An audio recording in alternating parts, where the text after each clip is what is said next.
Salutations, people.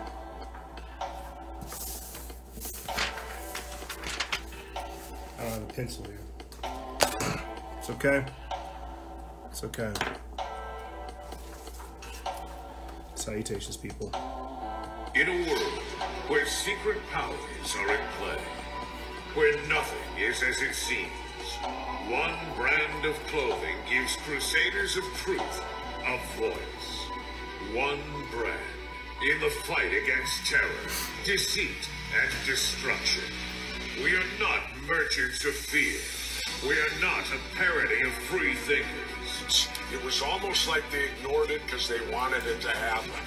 I occasionally think how quickly our differences worldwide would vanish if we were facing an alien threat.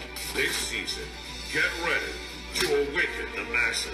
Forget the politicians. Politicians are put there to give you the idea that you have freedom of choice. You don't. You have no choice. You have owners. They own you. Forbidden clothes. Because if you know, you know.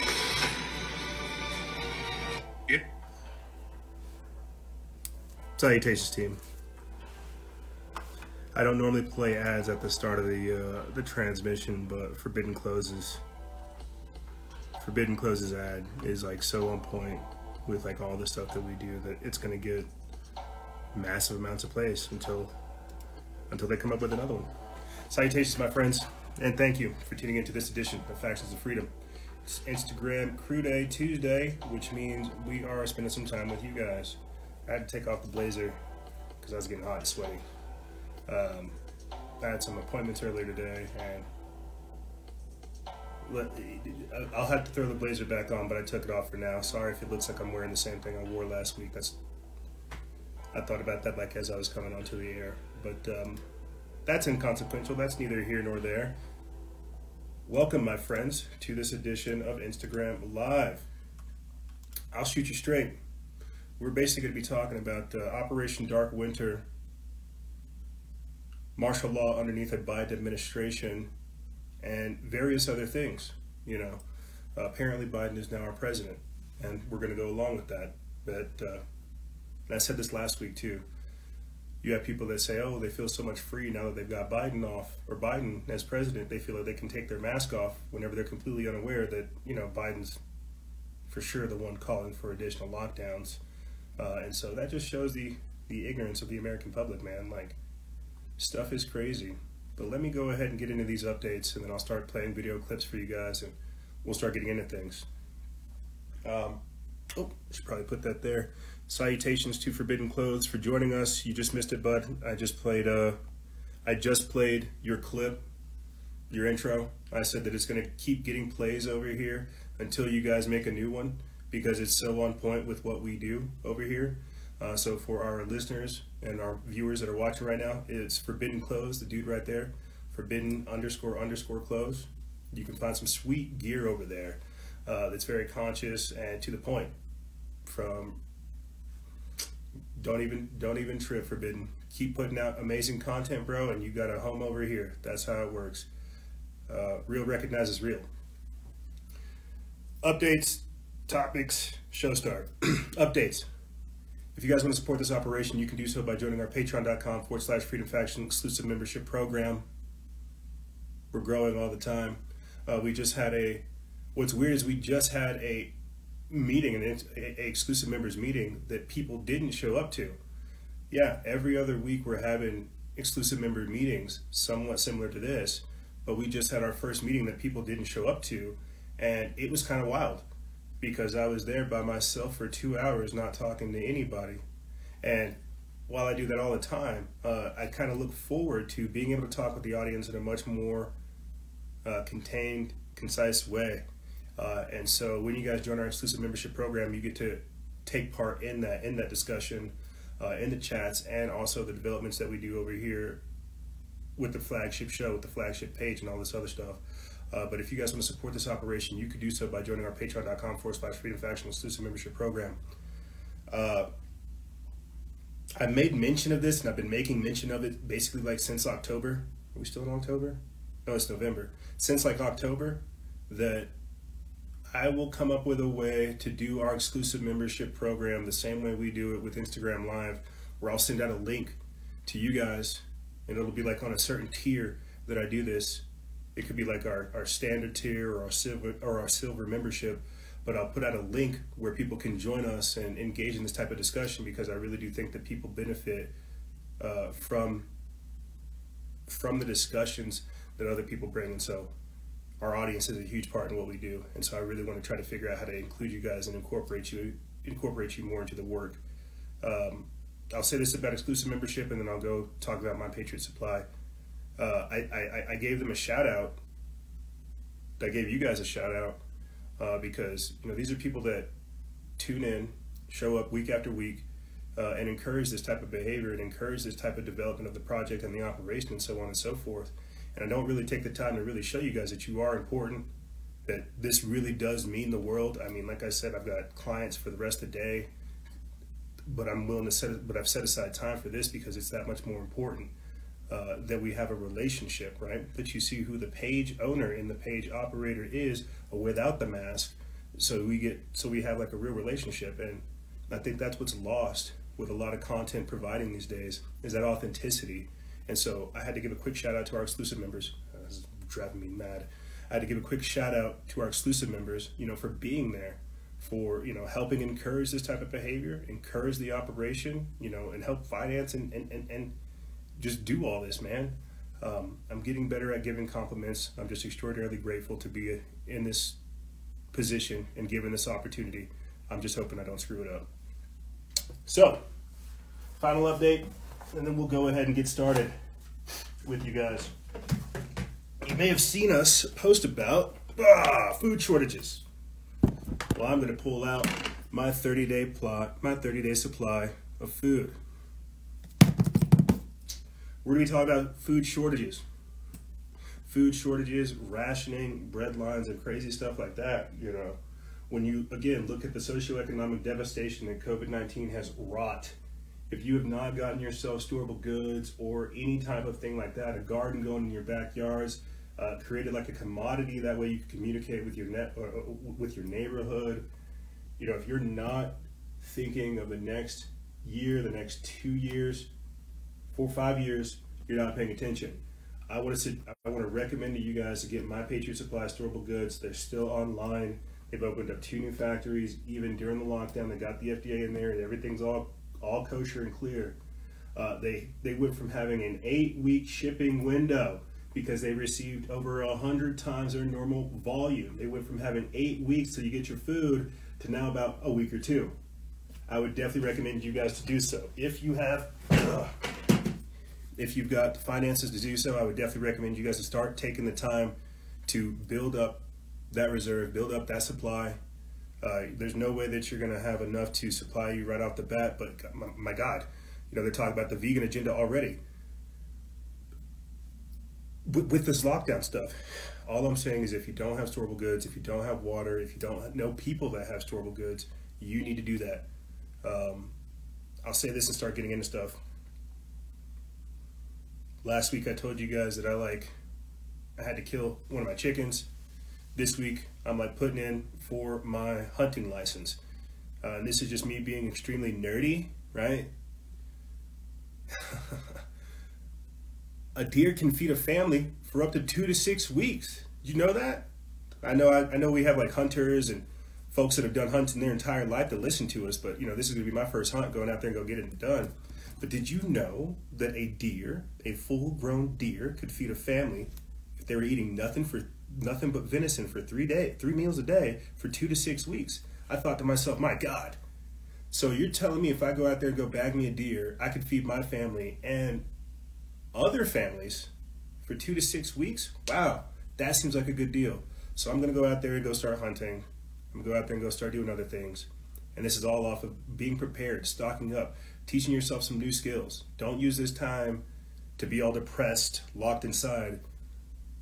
Project into the future and see what you need to do today to secure that for you. And with that being said, let's go ahead and start the show. Here are the topics. Like I said before, we're going to be talking about Operation Dark Winter. Lockdown 2, aka martial law underneath a Biden administration, as well as the legalization of drugs, intoxicants, and suggestogens, and how they're being used to pacify the population as the tyranny increases. You know, just last week, I tried to get into talking about the externalization of the hierarchy with you guys, but I think it would be even more, this week it would be better for me to talk about this type of stuff. And when I say the externalization of the hierarchy, what I'm really saying is the adaptation of their ideology. You see, adopt like the death science, the population control, eugenicists. You see, we're going to get into that type of nonsense. This is why you've seen a lot of people throughout the pandemic go into Stockholm syndrome and think that they are a part of the power structure as they begin to exert that tyrannical force on others. They're adopting their ideology. They have externalized their hierarchy. The system within has said, you know what, yeah, we do these things. We're not going to give you freedom. We don't want to listen to your views. We're going to censor you. And now you have people actually believing that and encouraging it and joining the power structure so they can do it to others. Jared 25 says that I should talk about the Great Reset and the connections to transhumanism. Jared, my friend, I'll do that in this segment. I do have the clip of Klaus Schwab talking about how the pandemic is being used to merge our biological, our digital, and I forget what the third thing is. We'll get into that because you're right. The vaccines are going to be a Trojan horse. I'll get into that, Jared. Don't you worry. Let me go ahead and starting. These are in no particular topic. We're not talking about voter fraud or election meddling, but I'm just saying in general, they have lost control of people's minds.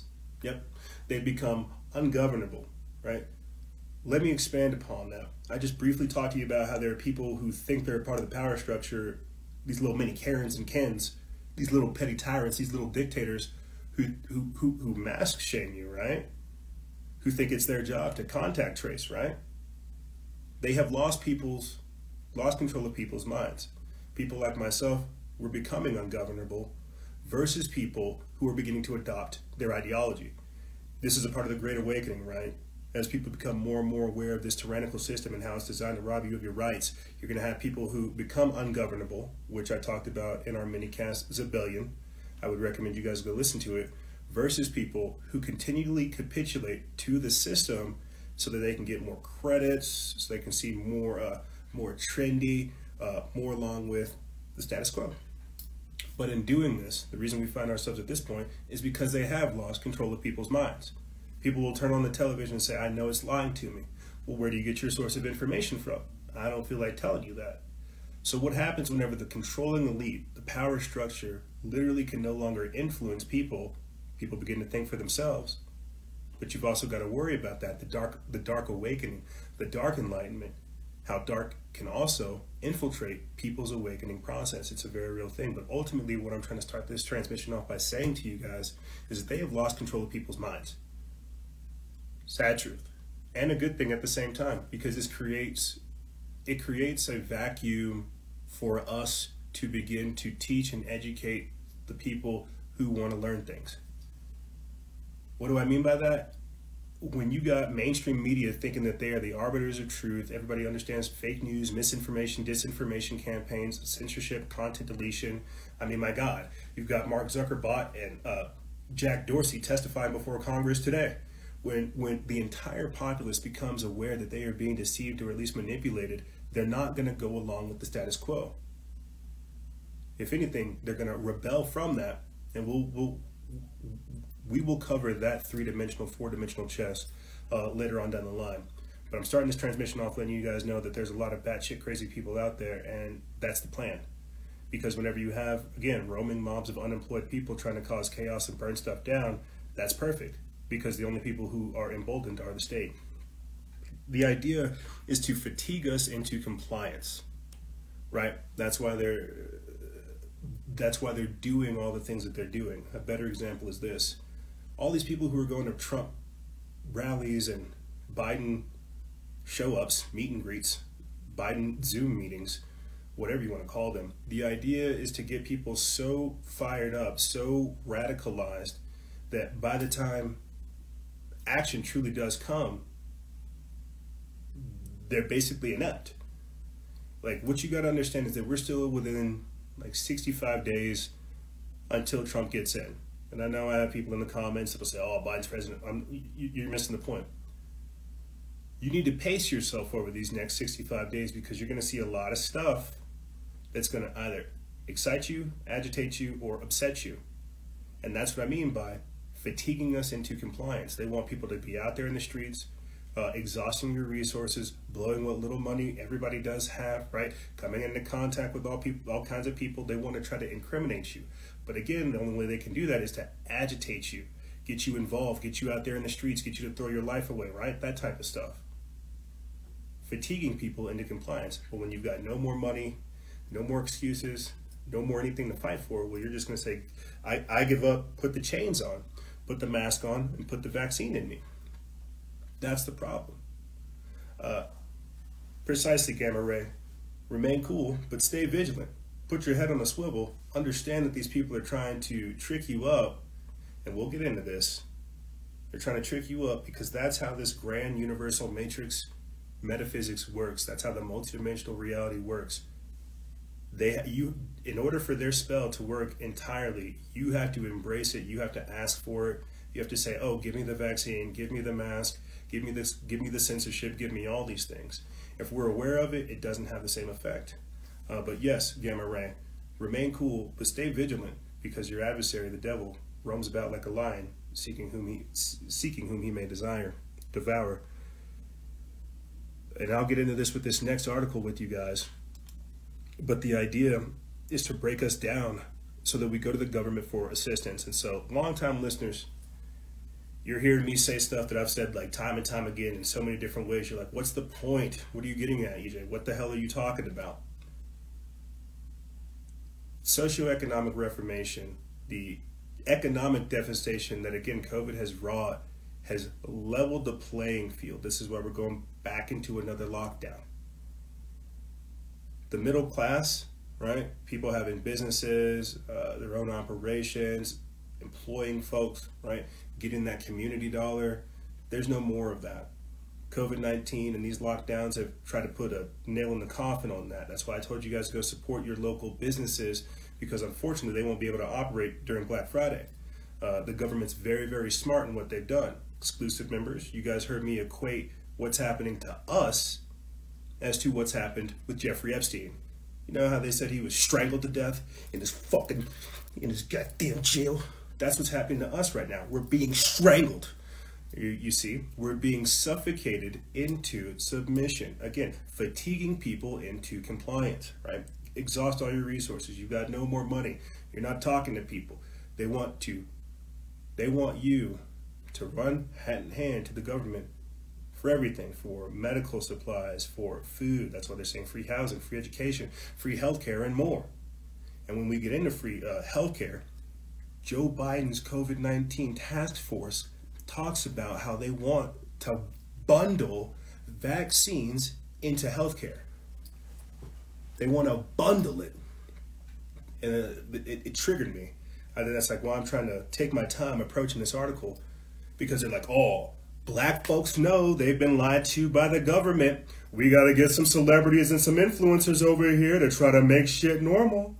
Black folks have a history of distrust with the government. So we need to make sure, you know what, here, let me go ahead and see if I can find this right now. And then I'll backtrack, okay? I'll say this and get into this article right here. Because welfare, universal basic income, that's all about Biden's bundling vaccine plan. That's what I mean by strangling the life out of us so that we go to the government for healthcare, for welfare, for all these things. And that's the trap. You see, all the people that are on government assistance are going to get that vaccine shot. That's what COVID-19 was supposed to do.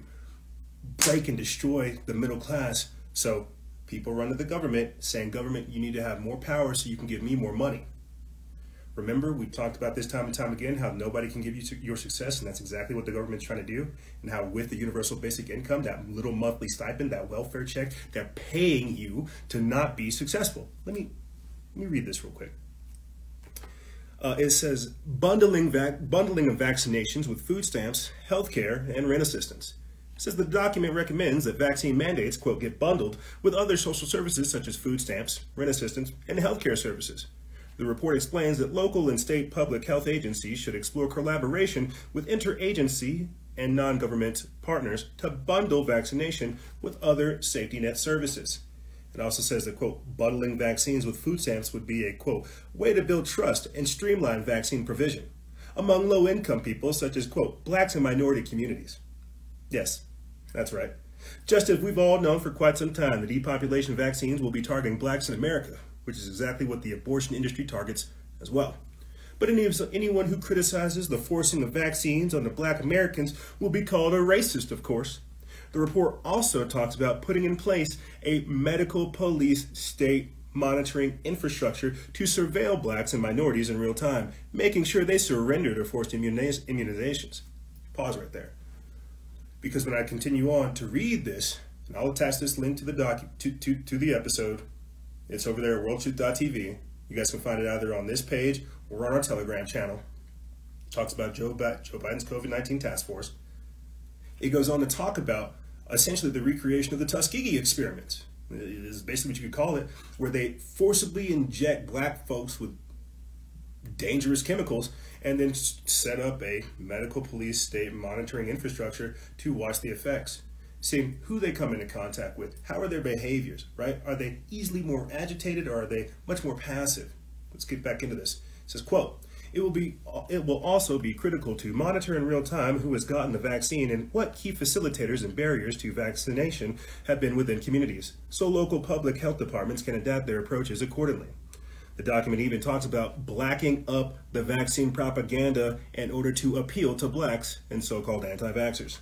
Quote, given the diverse nature of social identities in the United States, vaccination communications will be needed to tailor to specific audiences that are key to an equitable and effective COVID-19 response. E.g., example given, essential workers, parents, groups with high comorbidity rates, communities of color, and vaccine hesitant persons. It says in order to brainwash blacks and minorities into accepting dangerous experimental COVID-19 vaccines, documented authors say that influential celebrities, such as Hollywood stars and music stars, should be recruited to deliver messages so that uninformed people can be influenced. Now, I don't know if that's racist. I don't know if that's racist. I don't know if I'm just talking shit. But you're telling me that you're going to use Hollywood stars and music stars, influential celebrities, to inform uninformed people? Do you get how that works? I don't know if that's racist, saying blacks and minorities are uninformed. I don't know if I think that's me just being a jerk on top of being a jerk. But what they're saying right here is knowing full well that black Americans as well as minorities here in America have a history of distrust with the government because of things like the Tuskegee experiment, injecting syphilis into black folks. That's why when you look at these COVID-19 vaccines, they're aware that they're going to cause adverse reactions. My God. I was watching a video today that somebody put in our Telegram channel. There's like ADRs or AVRs, like adverse vaccine reactions, and how the military is beginning to plan for a fair amount of adverse reactions when it comes to this vaccine. This is why they've already asked for regulatory flexibility when it comes to the manufacturing of them. So again, think about this. I just briefly read to you Joe Biden's COVID-19 task force plan. Just a little bit, just a snippet of it, of how they're going to get folks to take that vaccine. You know, Joe Biden, the one's playing Despacito. You know, he's like, oh, I only got one thing to say. I'm here to play Despacito. Oh, you know, Joe Biden, the one that said, I wasn't black if I didn't vote for him. Yeah, that Joe Biden. Let me get back into this and I'll jump over here into the show notes. It says, quote, engage a broad network of trusted spokespersons who can deliver and reinforce a unified message about COVID-19 vaccination. To motivate people to take protective actions like vaccination requires that they hear a salient and specific message repeatedly delivered by multiple trusted messengers and via diverse media channels. Well, you have my solemn pledge and my swearing that you will never hear me advocate for this vaccine. I'll say it one more time.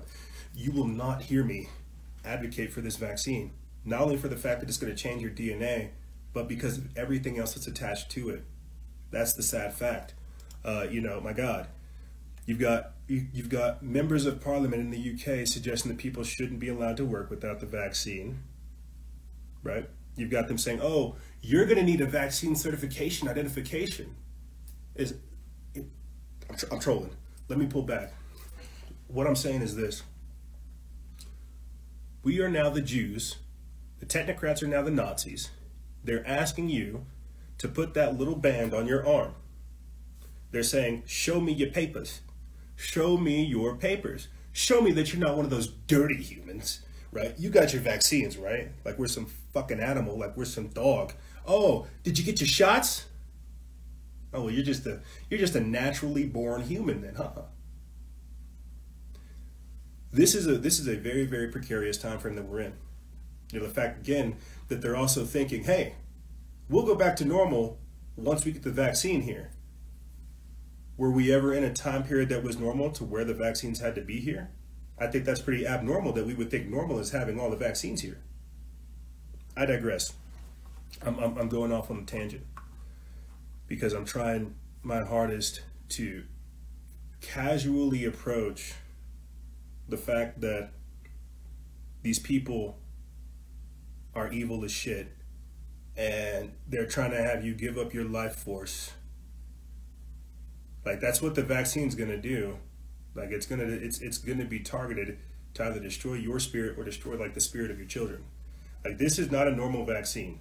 I think everybody should understand that inherently. When you've got like multiple governmental organizations and the military forcibly injecting people, what the hell is going on? That's why I'm not worried so much about what Trump's going to do. I'm worried about who's going to inherit that power that he's amassed and what they're going to do with it. That's why, like, within a freaking week, we are seeing we're seeing a clampdown. That's what's so crazy about it. Precisely, Braylon, Jolie, she says it's literally the mark of the beast. Precisely. That's what Klaus Schwab has basically advocated for. You know what? Here, let me go ahead and play that quick clip for you guys. I'll just play a series of clips, and then I'll kind of talk from there. But here is Klaus Schwab advocating for the Great Reset, as well as the merging of technological, biological, and physical identity. Here we go. It's at the end, what the fourth industrial revolution will lead to is a fusion of our physical, our digital, and our biological identities. When I wrote the book, I started to write it for years ago. It was published 3 years ago. It was sold, very interesting, over 1 million times in the world. And what is interesting is that 800,000 copies, more than 800,000 copies of those 2 million were sold in 3 countries alone: China, Japan, and South Korea. And you may be interested, who was the biggest buyer with 16,000 copies at the same time? China. It was the Korean military. Really? Because the fourth industrial revolution will have a major impact also on warfare. Interesting. I'm going to go more into depth on that on this week's podcast episode because, again, just last week, Klaus Schwab called for a technocratic dictatorial rule by a tiny elite. And so what I'm trying to say is, what I've said on the podcast time and time again, there will be no humans in the technocracy, only transhumans. There will only be transhumans in the technocracy, and the technocracy is rising right now. Therefore, they have to, in their own thought process, update humanity to go along with things. We were talking about transhumanism, man. Like whenever I reported on a couple months ago, shucks, the start of all this pandemic, this whole year's flown by, that Bill Gates came out with a cryptocurrency mining software that used human activity to do the mining. That blew my mind Because what they're really saying is we're going to inject you with the chip, and it's going to be like Sonic the Hedgehog or any of these type of Super Nintendo games where you're going to run around and do different activities, Xbox Live, get your achievements up, and we'll pay you. We'll pay you in cryptocurrency if you take these achievements. I don't forget, like I don't remember what the exact patent was, but that's the gist of it. So all year we've had this strange alluding to the overriding of humanity, biohacking and transhumanism. Let me read about this real quick. Operation Dark Winter. This is a little bit of a preamble before I should have gotten into the Joe Biden's COVID-19 lockdown plan.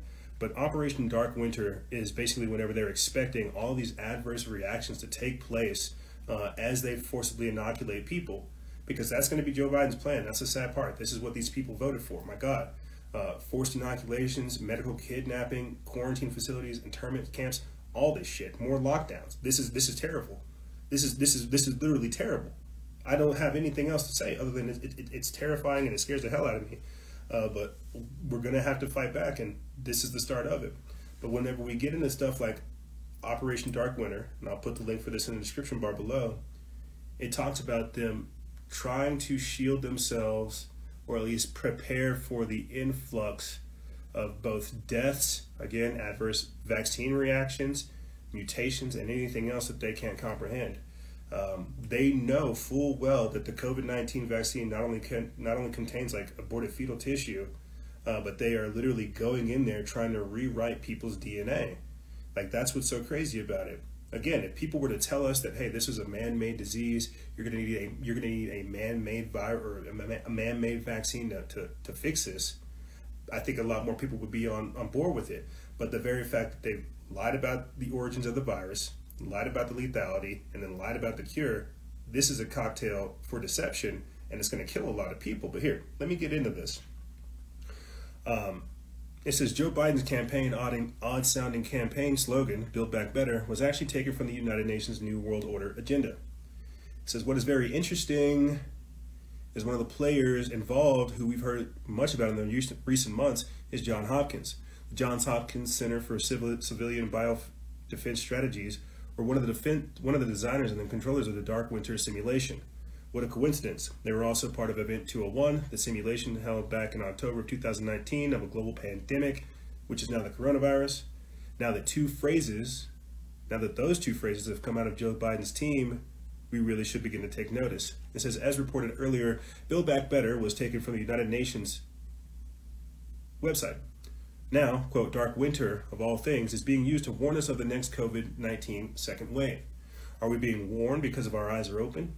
Yes, because propaganda like this only works on the uneducated populace. So much of the United States is asleep.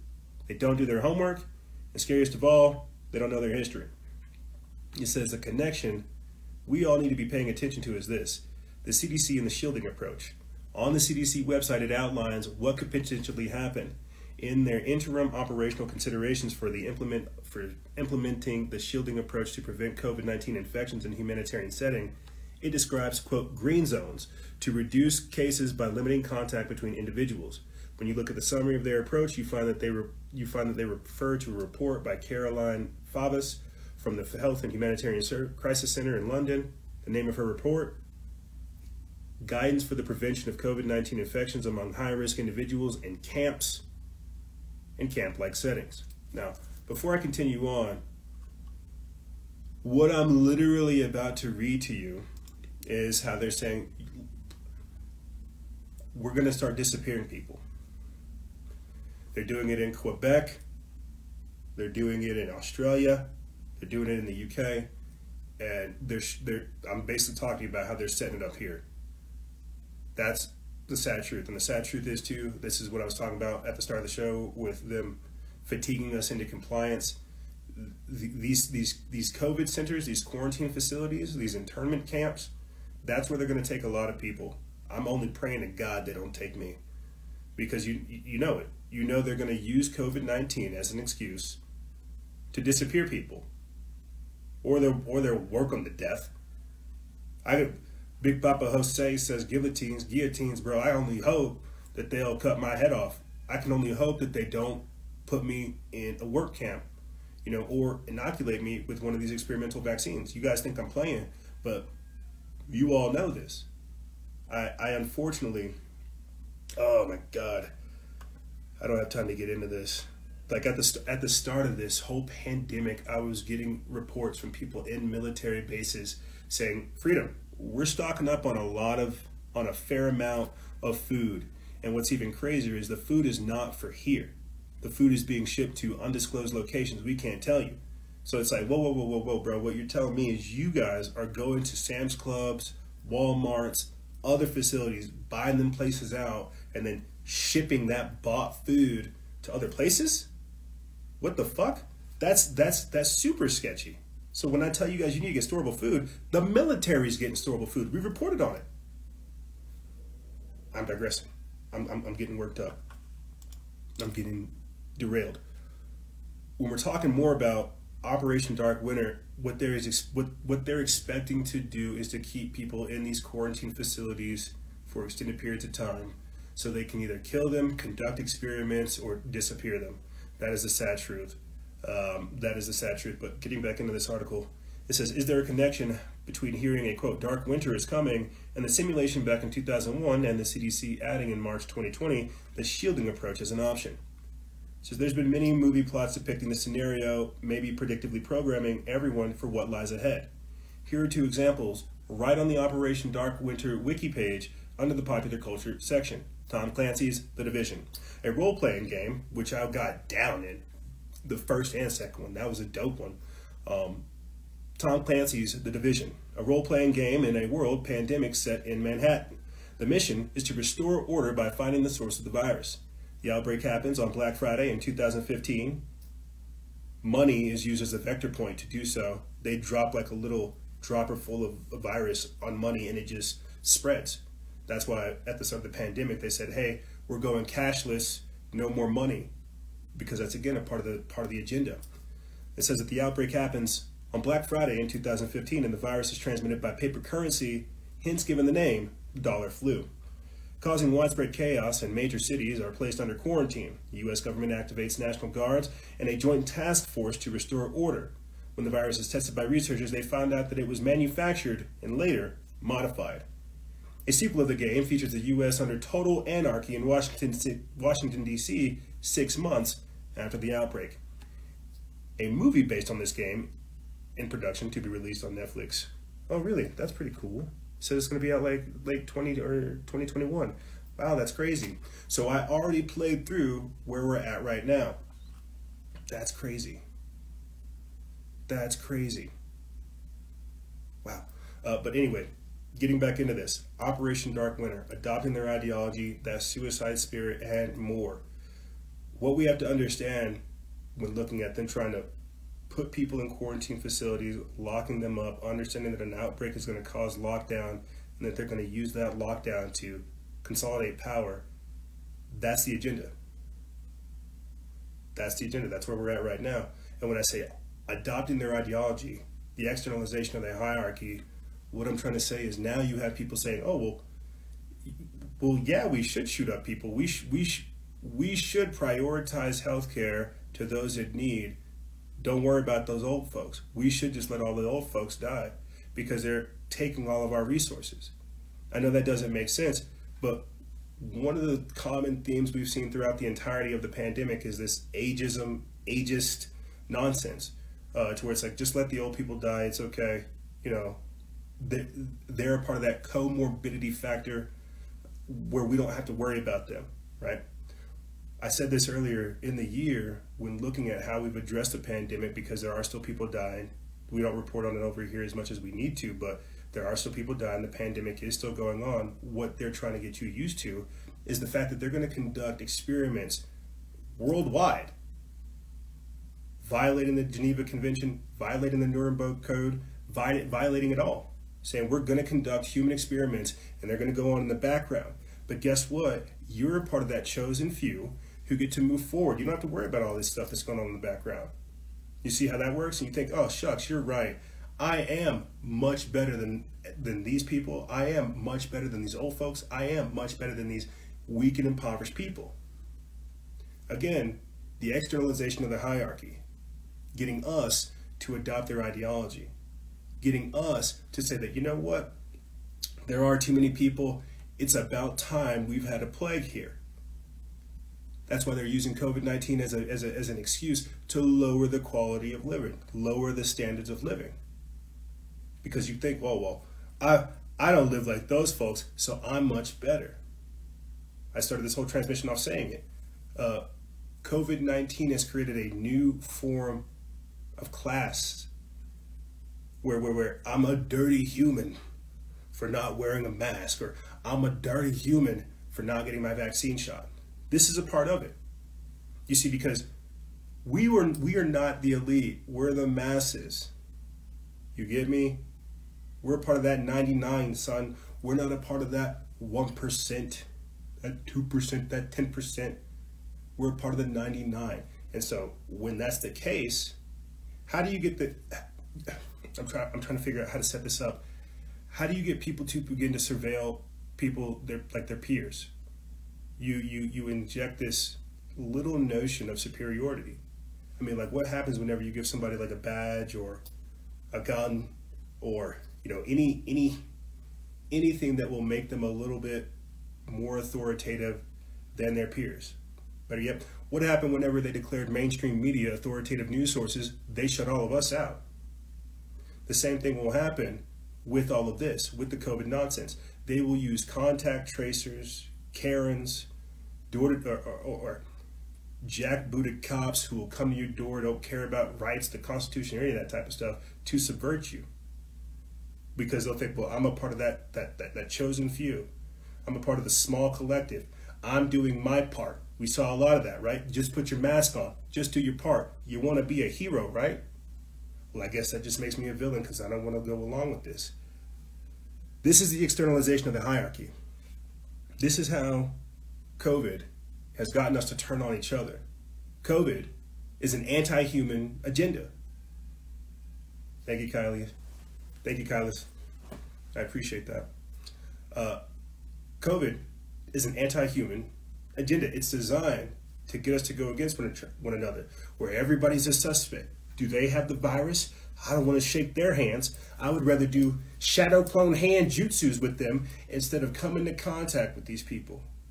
COVID-19 is an anti-human agenda. It is designed to have us go against one another, to invert logic, to suspend our rights and liberties. It is the ultimate weapon. It truly is. You know, that's why you now have people talking about death science, population control, exterminationists, right? Eugenics. I said this before. We are now the Jews. We are now the Jews. The Nazis are in control. You just heard one right there. You just heard Klaus Schwab say it. He said, oh, I'm trying to put on my shriveled old Nazi German act. Oh, the pandemic will allow for us to combine the physical, the digital, and the biological. What the fuck? Who said that that's what we want to do? I'm sorry, I'm getting angry. And this is the easiest way for me to process some of this information, is by characterizing these villains and making them as such. Because this is seriously something that you would only hear like in a TV show or in a movie or in a comic book. That somebody has the plan to vaccinate the entire world. Well, my God, that sounds like a noble endeavor, but what's in the vaccine, Bill Gates? Why do you want to give it to everybody? And then, why are you guys having a conversation on what happens after the vaccine? So I'm sorry if I kind of fly off over here on the handle. This shit, it doesn't make sense because it's not supposed to make sense. Remember what I was saying about COVID being an anti-human agenda? How it's designed to rob you of your rights, suspend logic, and invert it? How it's supposed to make us come after one another, where you got people thinking it's okay to snitch on your neighbors? COVID-19 is cancel culture on steroids. My God, this is why they're literally saying, right now, you better not have Thanksgiving. You better not celebrate Christmas. Y'all better watch out for New Year's. Think about this. Think about this. Now you got these sons of bitches over here trying to tell you who and what you can worship. It's not only can you not breathe in public spaces, Not only is it that you got to play some kind of freaking silly chicken neck game, or put on my mask as I go up to the restaurant, take it off whenever I sit down. No. Now they got to take it even a step farther. Now they got to say, look, these people are going to come together on Thanksgiving and they're going to have a conversation about all this bullcrap, and they're going to realize it's a lie. We got to tell people to listen to us. Don't listen to yourself. Don't listen to your family. Don't listen to the natural seasons of God. No. Listen to us. Listen to the government, because we love you. Think about this. Think about this. This is Big Brother on steroids. Oh my God. You know, we had a caller join in. I think it was Kalinda. She joined in like last week or the week before last. And she was talking about it when we were covering the election. You know, how hype we got here for the election. You know, she made a comment about how we treat politics as if it is some type of holiday, some type of celebratory event. And now, since we've celebrated politics so much in 1 year, they say, you know what, you don't need holidays. Y'all need Thanksgiving? No. Better yet, y'all need Christmas neither. You didn't earn it. So what, when the government can come in my house, pay my bills, put money in my pocket, y'all can tell me what not to celebrate, what God not to worship. But until then, you need to sit down. But see, this is the problem. You have people who have been spoon-fed information, brainwashed by the media, broken down by this pandemic. I can't blame them for that. Again, the socioeconomic devastation that COVID-19 has wrought. But you don't have them learning discernment, thinking for themselves, really peering into the future. So what's happening now, I'll just say this so I can get back into these topics. I'm sorry to just derail on you. What's happening right now is you have people doing that gut check conversation with themselves. Who do I listen to? My instinct? Do I listen to my gut? Or do I listen to MSNBC? Do I listen to CNN? Do I listen to Fox? Do I listen to creepy Uncle Joe Biden? Right? The evil cackling witch Kamala Harris. Scott Atlas, Donald Trump's new health czar, the one that replaced Dr. Anthony Fauci, he said, look, the only way y'all gonna get through this is if you stand up. Oh, but because now the media works for Biden, you won't hear a word of that. Instead, you'll hear Biden go up there say, me and Jill, with his fucking mask on, me and Jill are sitting here wondering like the rest of you, oh, who we're gonna have over for Thanksgiving. We came up with the list, and we checked to see who was tested recently. Had to check to see who was tested recently before they could come over. You understand? You guys understand the sophisticated psychological operation that's happening right now? COVID-19 is the biggest cancel culture event of our time. And if we let it, it'll steamroll us into next year, and you'll begin to have what I call lockdown culture, which is going to lead towards the purge, for sure. For sure. You see, because we're not a light switch. Economies don't work like that. The world doesn't work like that. You can't just turn off, turn on. Because again, this ties into what I was saying before and talking about COVID-19, how the idea is to fatigue us into compliance. People can't save right now. People aren't getting storable goods. People aren't thinking right now because they have us so agitated, focused on what's happening that we can't see 2, 3, 4 moves down the line. It's not about COVID. Even Klaus Schwab came out and said that whenever he asked for a technocratic dictatorial rule by a tiny elite. He said, "Oh, COVID-19, that's not it's not an existential threat, you know, but we will use it. We will use it to assume control." And that's exactly what he's done. I just played the clip for you guys right there, where he said the pandemic will allow for us to merge our physical, digital, and biological. You see, because what's happening right now is a changeover from the old world order into the new world order. The technocracy, the scientific dictatorship, right? But that's the thing. They don't want to stop it. They want you to see full well what you're getting involved in, what you're doing, and what the costs are. COVID-19 is being used to literally radically reshape the world, and I think everybody gets that. But the problem is, again, I'll say this about lockdown culture and continue moving on. The thing is, though, about transitioning into the new world order from the old world order, we're going to let go of a lot of different things, and there's going to be some new stuff that comes around the corner that's going to blow our mind. And what I say by that is you're going to have lockdown culture for sure. The lockdowns are going to become like a regular thing. You're going to have people like Greta Thunberg come out and say, look at how the earth is healing.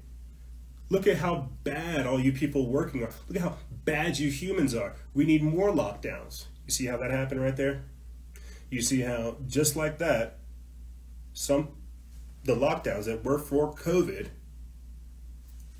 are now for the environment, now for the earth.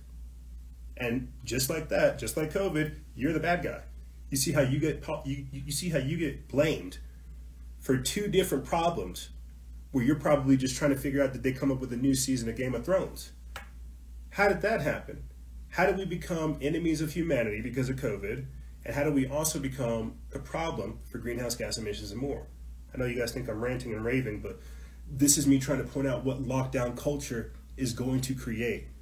Like right now, we're like, oh, it's about the virus. It's not going to be about the virus. It's going to be about control. And the very same way that I read to you guys from Joe Biden's COVID-19 task force plan to get black folks to get that vaccine and to bundle it with vaccine services and healthcare and rent assistance and all this other stuff, make it trendy, where they're going to make it trendy for you to get into the lockdown culture. You'll get extra credits. You'll get government assistance for locking down your business. You'll get government assistance for not leaving your house. You'll get universal basic income for God knows what. But that's, again, them trying to normalize something that robs you of your inherently God-given rights. The government can never pay you enough to be successful. The government can never pay you enough to go out there and go build a future that's worth having. If anything, they'll pay you to not have kids.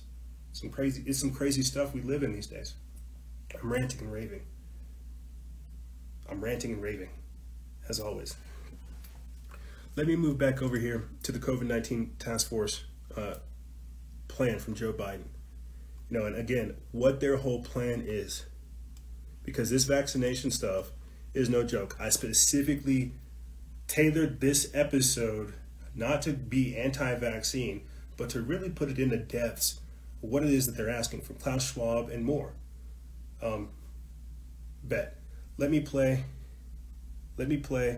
Justin Trudeau saying that COVID-19 is a part of the Great Reset, and it's also a part of Agenda 21 and Agenda 2030, and then we'll continue on from there. Building back better means getting support to the most vulnerable while maintaining our momentum on reaching the 2030 Agenda for Sustainable Development and the SDGs. Canada is here to listen and to help. This pandemic has provided an opportunity for a reset.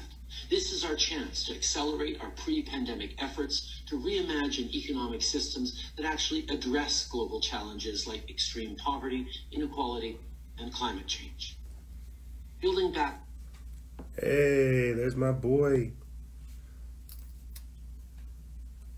Would you guys trust Justin Trudeau with your children?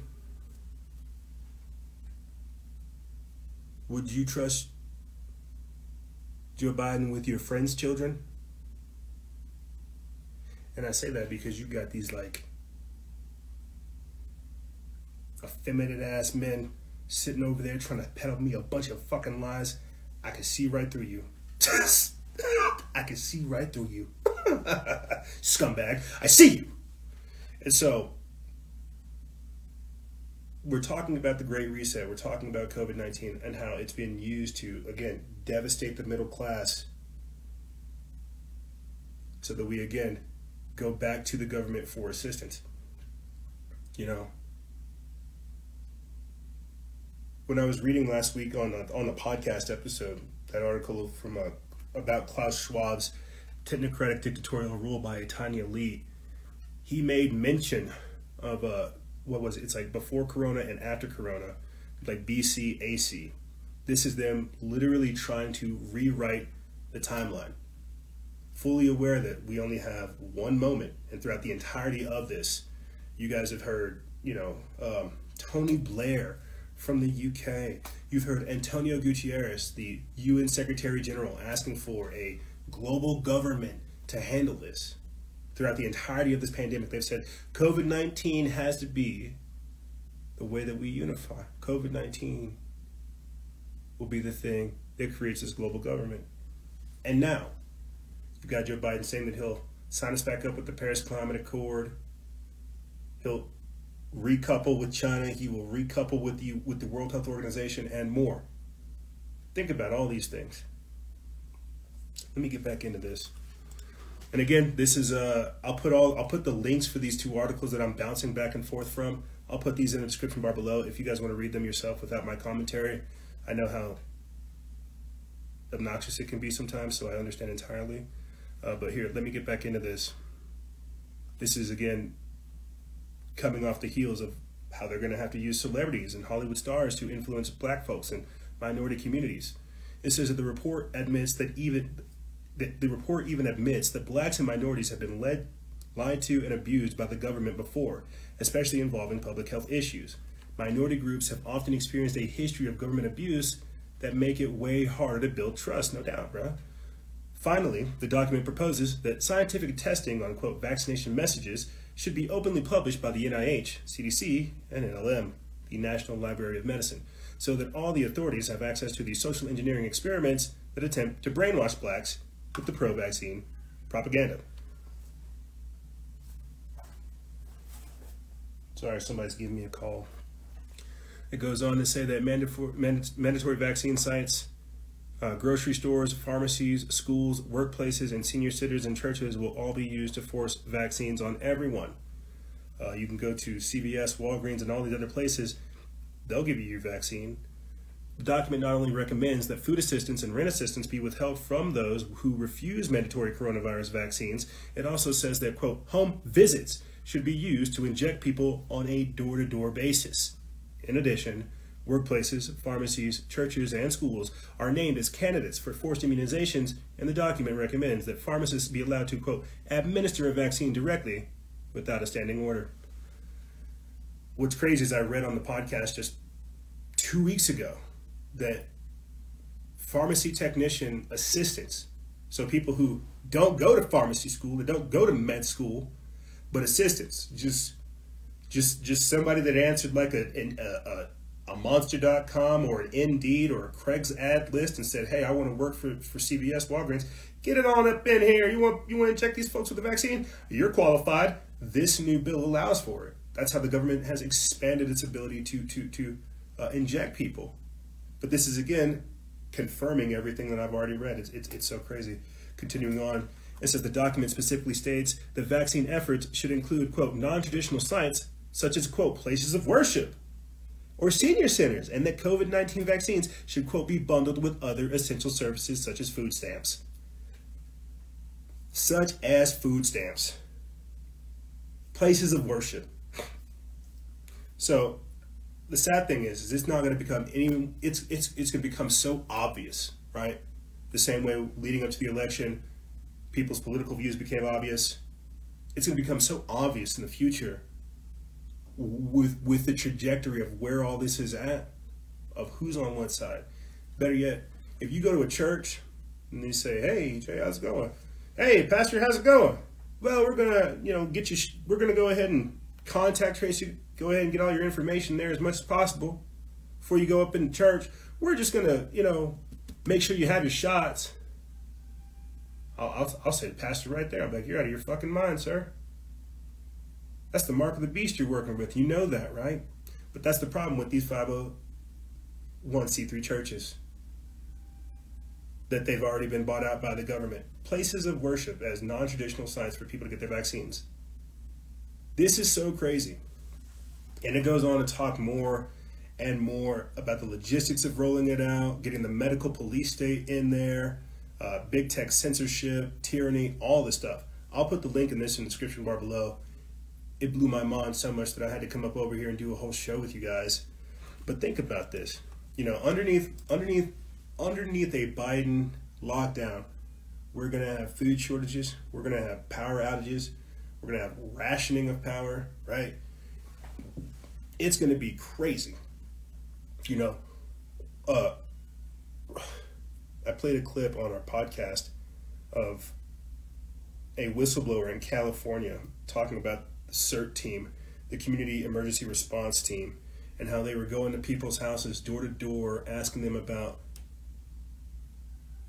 emergency people to contact, whether they had been in and out of their house over like a couple of days and stuff like this. And again, I'm asking myself, what happened to the social contract? Who gave you the authority to ask me these type of questions? And what happens if I don't answer these? Am I going to be put on some list? Yeah, you're going to be put on a list and then taken to one of these internment camps because you don't have your shot. You're not allowed to be a part of the general populace. You see, underneath the Biden administration, this lockdown too, aka martial law, they're going to track vaccine recipients via surveillance. It's going to be like the Tuskegee experiments. I'm saying it for blacks and minorities because nobody ever cares about us. But it'll come to white folks too. Don't worry. It'll come to everybody. Like Oprah says, you get a vaccine. You get a vaccine. You get a vaccine. Oh, better yet, like Bill Gates says, you get a vaccine. You get a vaccine. You get a vaccine. You get a vaccine, all for free because I care for you. What he's basically saying is, let me experiment on you without legal repercussion. But while I'm conducting the experiment, you're not alone. Let's get everybody here on the mix, right? Let's get everybody to take a vaccine. You'll take a vaccine, you'll get a bad reaction. You take a vaccine, you get a bad reaction. And just like we all go to the bar and talk smack about how our day was, we'll all start talking smack about how bad our vaccine reactions were. But because these people have regulatory flexibility, because they won't be held liable, it'll just become passé. And this is the problem. This is why you hear me point out whenever we actually do have resistance. Right here, I think a better example is this article that we put up just the other day from Health Impact News. Forced vaccination law in Denmark abandoned after public protests. It says after 9 days of public protests, they're like, all right, we have to back out. This is where I have to make a quick switch because we won't protest for 9 days. We'll protest for the Stop the Steal, right? We'll protest for politics, but we won't protest for health. That's why in my local community, I shouldn't say this, but I'm going to say it anyway.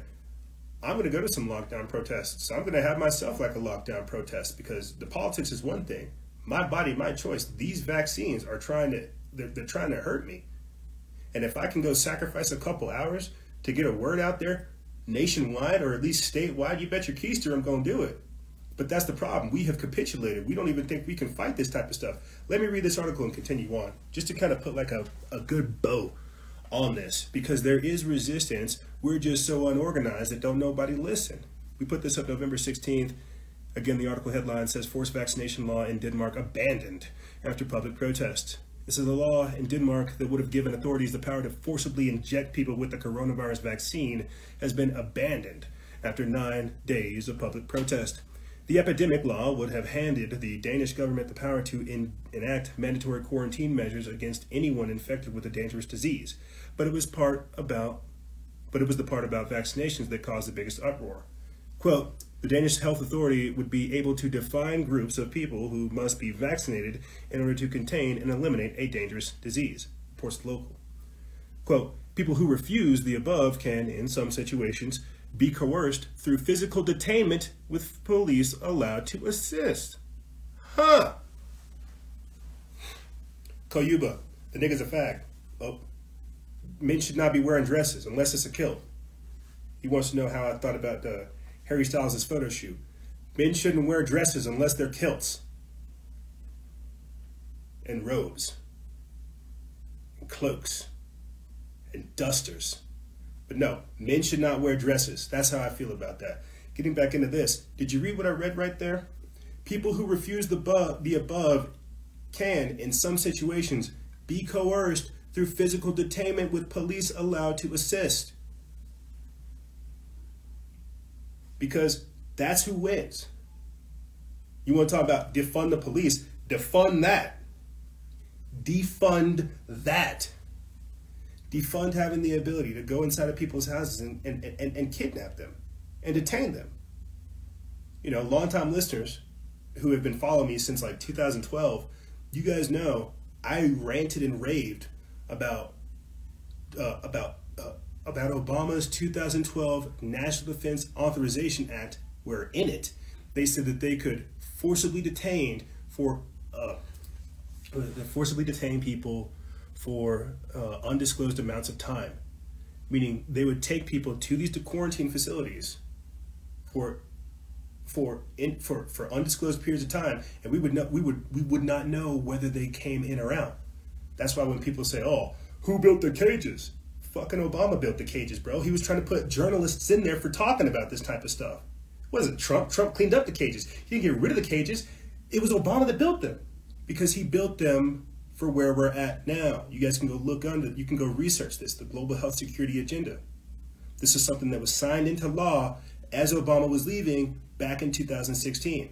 So understand that chronology real quick. Back in 2012, at the stroke of midnight, like starting the new year, Obama in Hawaii signs the National Defense Authorization Act, saying that he can forcibly detain people for undisclosed amounts of time. Fast forward 4 years later, he says we need to create a global database for everybody getting tracked with vaccines. Fast forward another 4 years later, and where are we now? With the COVID identity, the COVID vaccine nonsense. Like, this is crazy to think about, because you don't put the pieces together until, unfortunately, you're inside of the trap. That's where we're at now. And now you have to have people protesting for 9 days straight to draw attention to this. Let me get back into this. It says, however, after 9 days straight of protests against the new law, it has now been scrapped. With the coronavirus vaccine within sight, governments across the world are mulling over what punitive measures to bring against those who refuse to take it. Last week, we highlighted how both Ticketmaster and airline companies are considering barring people from entering venues and flying if they cannot prove that they have taken the vaccine. So while public protests may be able to prevent authorities carrying out forced vaccinations, people who refuse to take the shot may find it virtually impossible to enjoy any kind of social life, use public transport, or to even find employment. So we need more of what's taking place in Denmark. We need more of what's taking place in Denmark. We need more people to get away from this politics nonsense and realize that this virus, this stuff affects us all. You're going to get a vaccine. Don't matter if you're Democrat or Republican. They got a shot for your ass. And that's what you need to point out. You see, because when it's red versus blue, left versus right, the only person that wins is the person that started the fight. And now you got us fighting each other saying, look at these anti-maskers. I bet they're Biden supporters. Huh? Look at these pro-maskers. I bet they're Trump supporters. Huh? But this is what happens when we're in such a polarized and divisive time period. We don't really see the real threat. We become reactive, completely unaware of how to think past the initial issue. We're all in this unfortunate trap together. Be you a Biden supporter or a Trump supporter, it don't matter. You're human. And these vaccines are trying to change that. You heard Klaus Schwab say it right there. This gives us a chance to merge the physical, the digital, and the biological. Like I said before, Bill Gates has a patent where you can mine cryptocurrency through physical activity. This is a crazy time period to be alive in. Like, I feel like I'm just casually talking about stuff that was like written in the Bible, right? Casually talking about prophecy, casually talking about the mark of the beast style system, right? You will neither be able nor to buy nor sell without receiving the mark. It's called the COVID vaccine. Your certificate of vaccine identification, COVID, right? This is so crazy to just like kind of be in, conceptualize, and just have to talk about, because it's insane. It's insane. You know, I'm not sure how much time left I have, but I want to finish it off with this. With this. Sounding like fucking Mike Tyson. With this. I want to finish it off with this, talking about the legalization of drugs.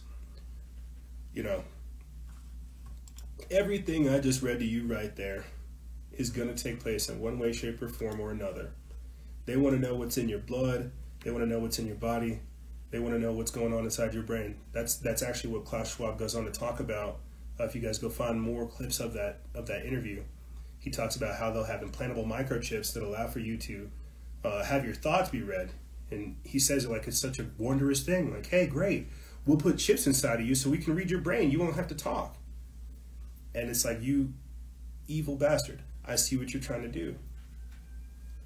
When we cover all these things, I'm really trying to give you guys like the gestalt of everything I knew, of everything I know at the time, the word vomit of everything that's taking place, and why it's important that we don't slack.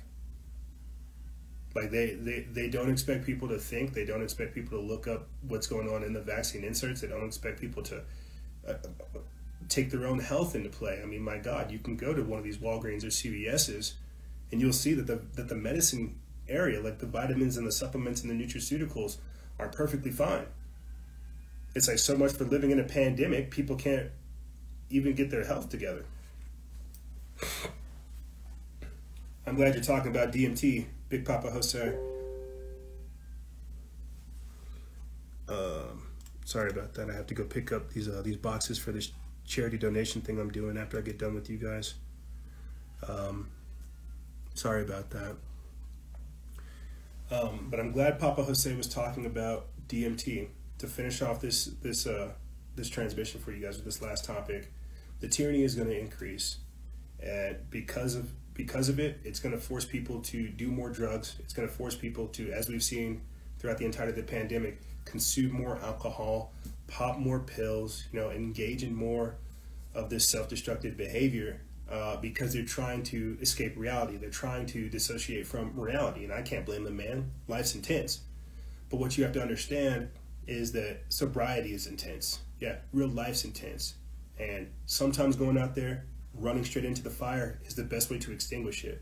Do you want to live in eternity, having to pay bills, living this transhuman life where you're always being surveilled? Hell no. Kill me. I'm all right, bro. I've had a great life. But see, that's me jumping to the end of the story. They're trying to legalize drugs, intoxicants, suggestogens, and things like that, because as the tyranny increases, they don't want people to fight back. And the more that I shy away from like the alcohol and the trees, is the more that I get like more intense.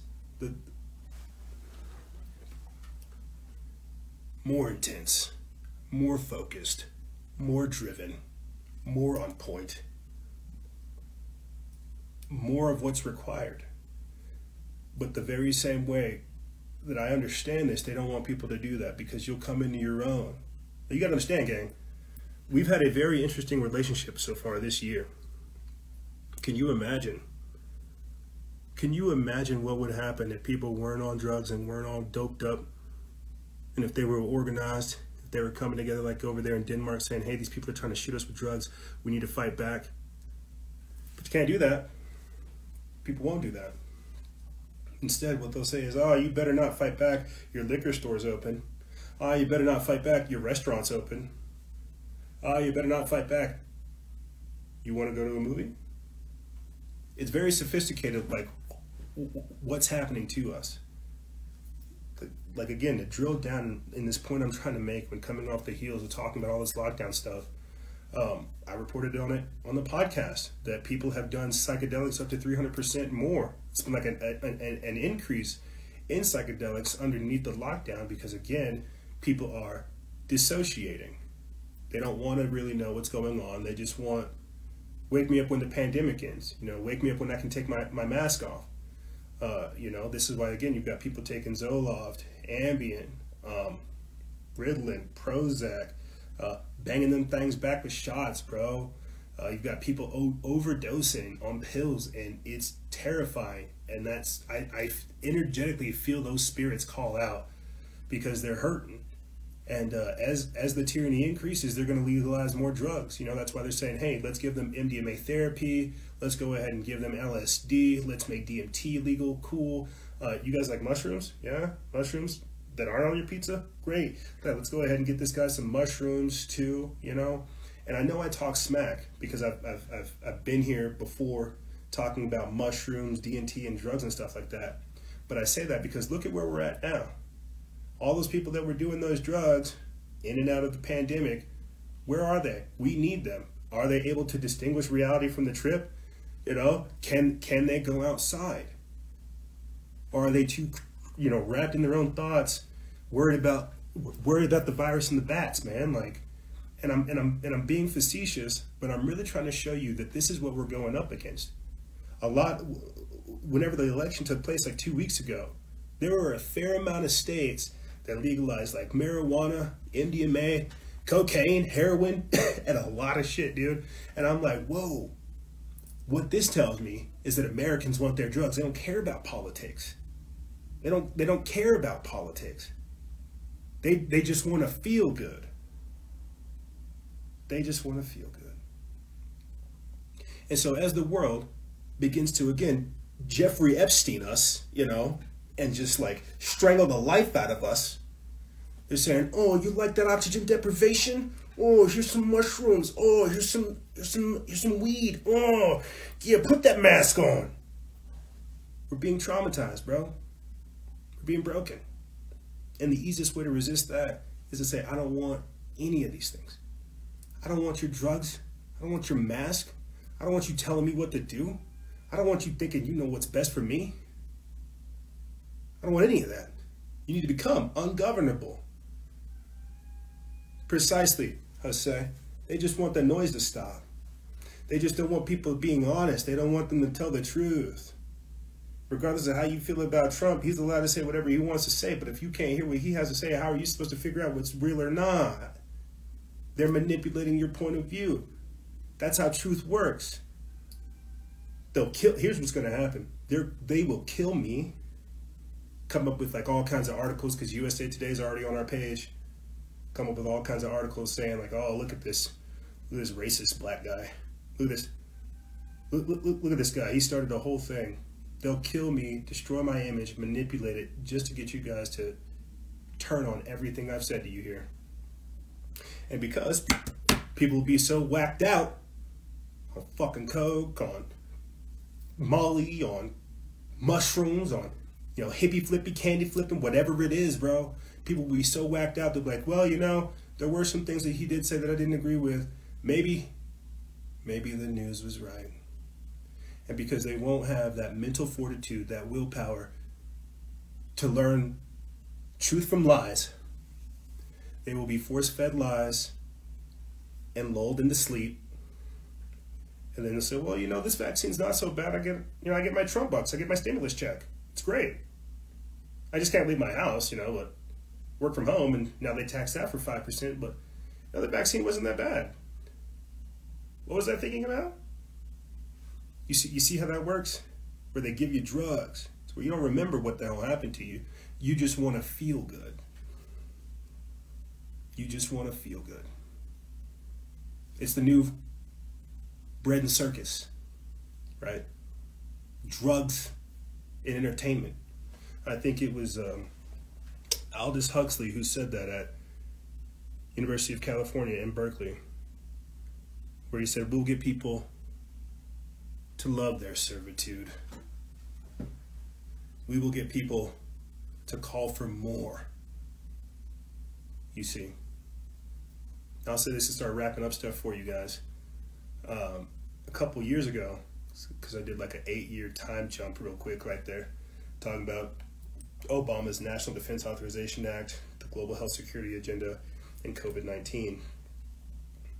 When I first started doing this type of work, and I was confronted with all the stuff that I'm seeing, I put together like a quick documentary. It's like 4 or 5 segments called Building the Matrix. And the general premise of Building the Matrix was talking about the technocracy before I knew how to explain it. And what I mean by that is, the idea, the premise behind the Building the Matrix documentary was that they want to destroy the exterior world so much that we begin to beg to go into this artificial matrix that they're creating. You may have noticed that Keanu Reeves is filming The Matrix Part 4. I don't know the plot line, but my thought is that he's talking about going into the Matrix because that's all where we are right now. We're at such a historic crossroads on the trajectory of humanity that if we just slowed down and really have an actual conversation about where we were at, we really wouldn't be doing this. We were on the precipice of such greatness that I unfortunately feel like it's about to destroy us. And because you're letting crooked scumbags like Joe Biden and his crackhead, cokehead, degenerate son assume control, they're going to lead us off of an edge because they're already destroying themselves, and they're going to destroy us with them. And so the only way to do that is to fight back and to resist, because that's all you truly have at this point. You know. So I know I kind of jumped all over the place. I think it's because I'm in between assignments right now, and this is some like jarring stuff. But I'll put, like I said before, I'll put these links in the description bar below so you guys can get access to them, so you guys can go over them, about Operation Dark Winter and Joe Biden's COVID-19 task force plan. I'll put these links in the description bar below so you guys can go read over them and go over this. But you know, we put out hundreds of articles every week, and these two made me really want to kind of clamp down on this. Like, I'm looking at the bottom of this article right here about Joe Biden's COVID-19 plan, and they're saying that it sounds a lot like the Green New Deal, doesn't it? Except it's the Green New Kill. Welcome to COVID-1984. Could you imagine them? And we already see this narrative shaping up. Could you imagine them saying that, well, we've got to murder a fair amount of people for the betterment of the planet? I could thoroughly see us going down that path. This is what, again, I mean by adopting their ideology, the externalization of the hierarchy. And the only way it works is if they get people on board. But unfortunately, many people don't know about Agenda 21, Agenda 2030. They didn't read George Orwell's 1984, Aldous Huxley's Brave New World. You know, they didn't care. They didn't see these things happening in front of them. You know, and now that they're here, again, you have people making that gut check question: do I listen to the system, or do I do what's right, knowing full well what's on the other side? We just got to hope that we're not all cowards and that we all don't surrender. But we're going to take a quick break, and when we come back, we're going to be joined by you guys and more, your guests, questions, things like this. Thankfully, this is on our podcast page, so Instagram won't be censoring it. But we're going to take a quick break, and when we come back, we're going to be joined by you guys and more, talking about COVID-19. Do we have a president? America, the world, the New World Order, the technocracy, and more is all on the other side. Ladies and gentlemen, don't go anywhere. This is Freedom Faction, over here on Factions of Freedom. And we'll be right back, right after this.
We've been looking forward to a fight for a long time. You can march in the streets when you want to. You can protest anything that you want to. When you get to throwing sticks and stones, burning flags in the streets, we gon' break some bones, try peace. Then you had to riot in the streets, now you even trying to ban my speech. This ain't gonna fly, we can see the evil in your eyes. Hillary for prison and die.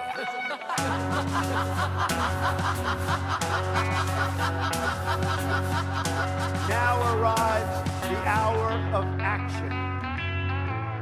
The White Rabbits, InfoWars, Alex Jones, Steven Crowder, and Owen Schroyer, Gavin McGinnis, Proud Boy for Life, God my witness, Mark Levin, Dan Bongino, you do business, Diamond and Silk, and Candace Owens, Kanye West standing with you while the flag is blowing. Across the pond, to Paul Joseph Watson. Homie, you're the bomb like jihadis in Boston. Pun intended, so don't get offended. You snowflakes, safe space, spineless dependents. I'ma work my bloody hands to the bone while you dream about the day that you could get Roger Stone. The deep state, man, your cover is blown. About time that you sent Tommy Robinson home. Top off the jet, you did a lot of things you regret. Bill Clinton flying up in that Lolita Express. Shame on the man with the long tongue. Black eyes, they want you to run from. This land gon' break down the middle. Picking up steam like a Tennessee fiddle.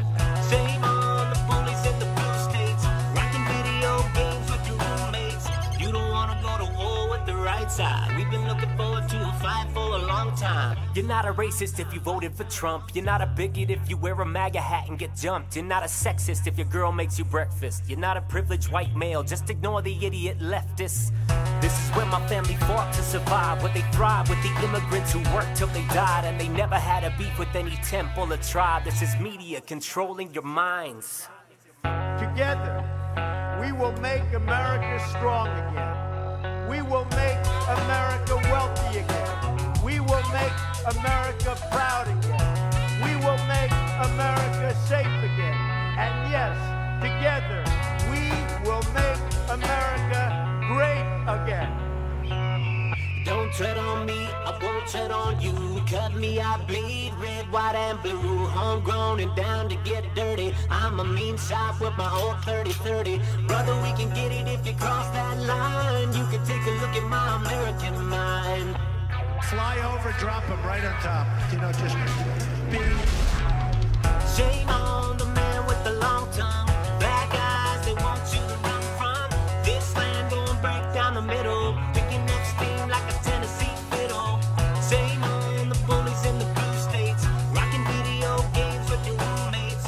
You don't wanna go to war with the right side. We've been looking forward to a fight for a long time. Nobody knows the game better than I do.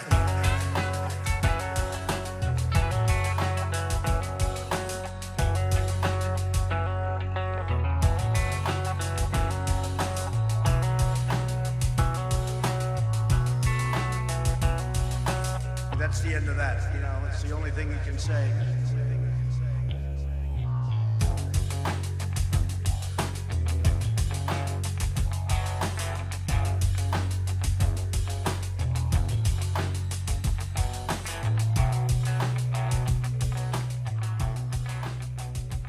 Proud supremacists and right Proud Boys, stand back and stand by. But I'll tell you what, somebody's got to do something about Antifa and the left, because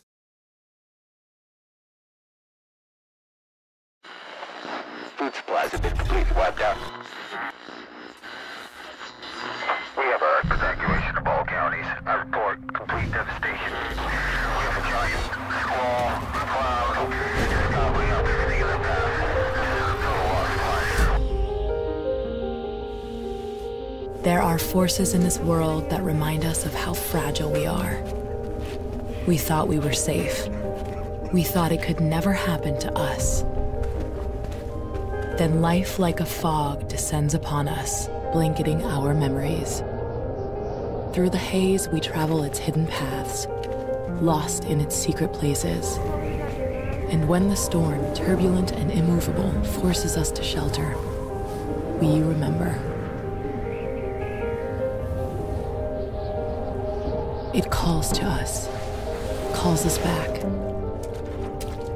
Back to the ports and the harbors of our past. We fight the currents that pull and drag us off course, not a light or star to chart the way.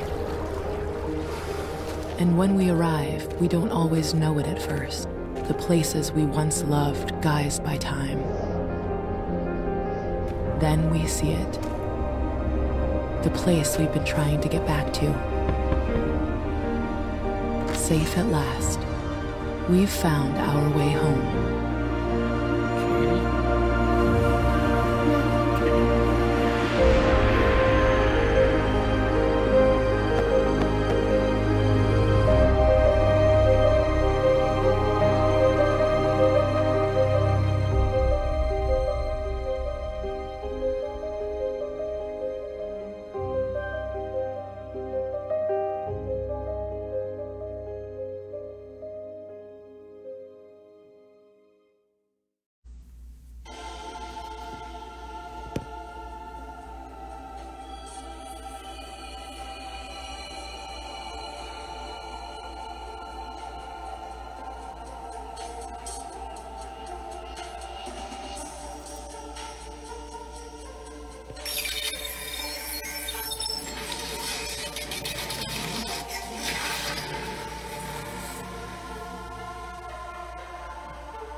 Salutations, people.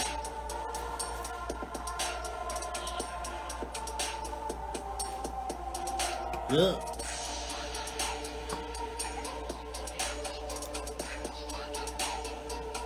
Check it out.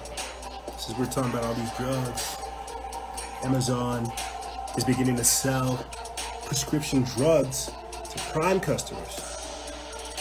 Amazon CEO Jeff Bezos, the world's richest man, isn't letting COVID-19 pass without wringing all the old juice from a lemon. Seems like he's getting Amazon involved in drugs. Are you surprised though?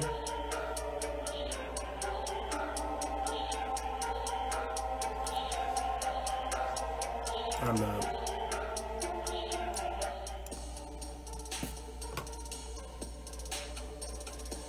That is a villain. The Into the Void mix by Ariel.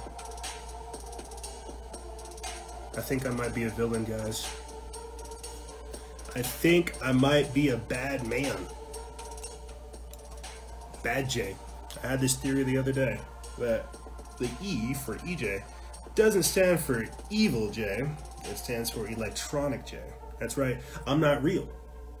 I'm fake. I'm a creation of the internet. Yeah, that's what E stands for at EJ, electronic J. And I'm just being a nerd and being goofy.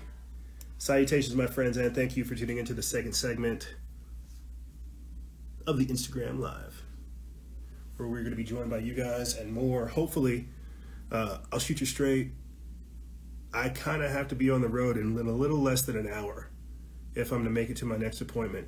So if we don't get a fair amount of like guests to join us, I unfortunately had to cut this short because the timer didn't pop down. I don't know how long that last one was. It didn't let me know. I'm gonna have to cut this short if we don't get, not even if, I'm gonna have to cut this live short so I can make it to my next appointment. I'm just letting you guys know up front. Currently right now it's 2:49 p.m. Mountain Standard Time. To be where I need to be out of here at least by 3:30, no later than. So yeah, I'm just letting you guys know up front. I hope we get a fair amount of requests. If not, this is me just letting you guys know that I will have to go. So yes, I'm just letting you guys know. Yes, join us, Transcendence. Yes. Let me do like a little quick preamble, and then I'll get you in here, and then go ahead and get started. I have to give a quick shout out to my girls, Shania. I told her I would. I don't know what I'm shouting her out for, other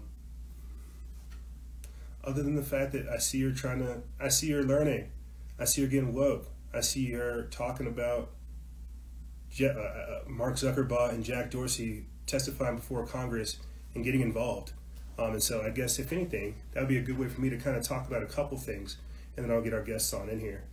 You know, everybody's waking up at different levels of the game, and I think that somebody like myself being involved in this for several years, I expect a little bit more from everybody, but I have to understand it's being here for that several years that kicks down the door for everybody else.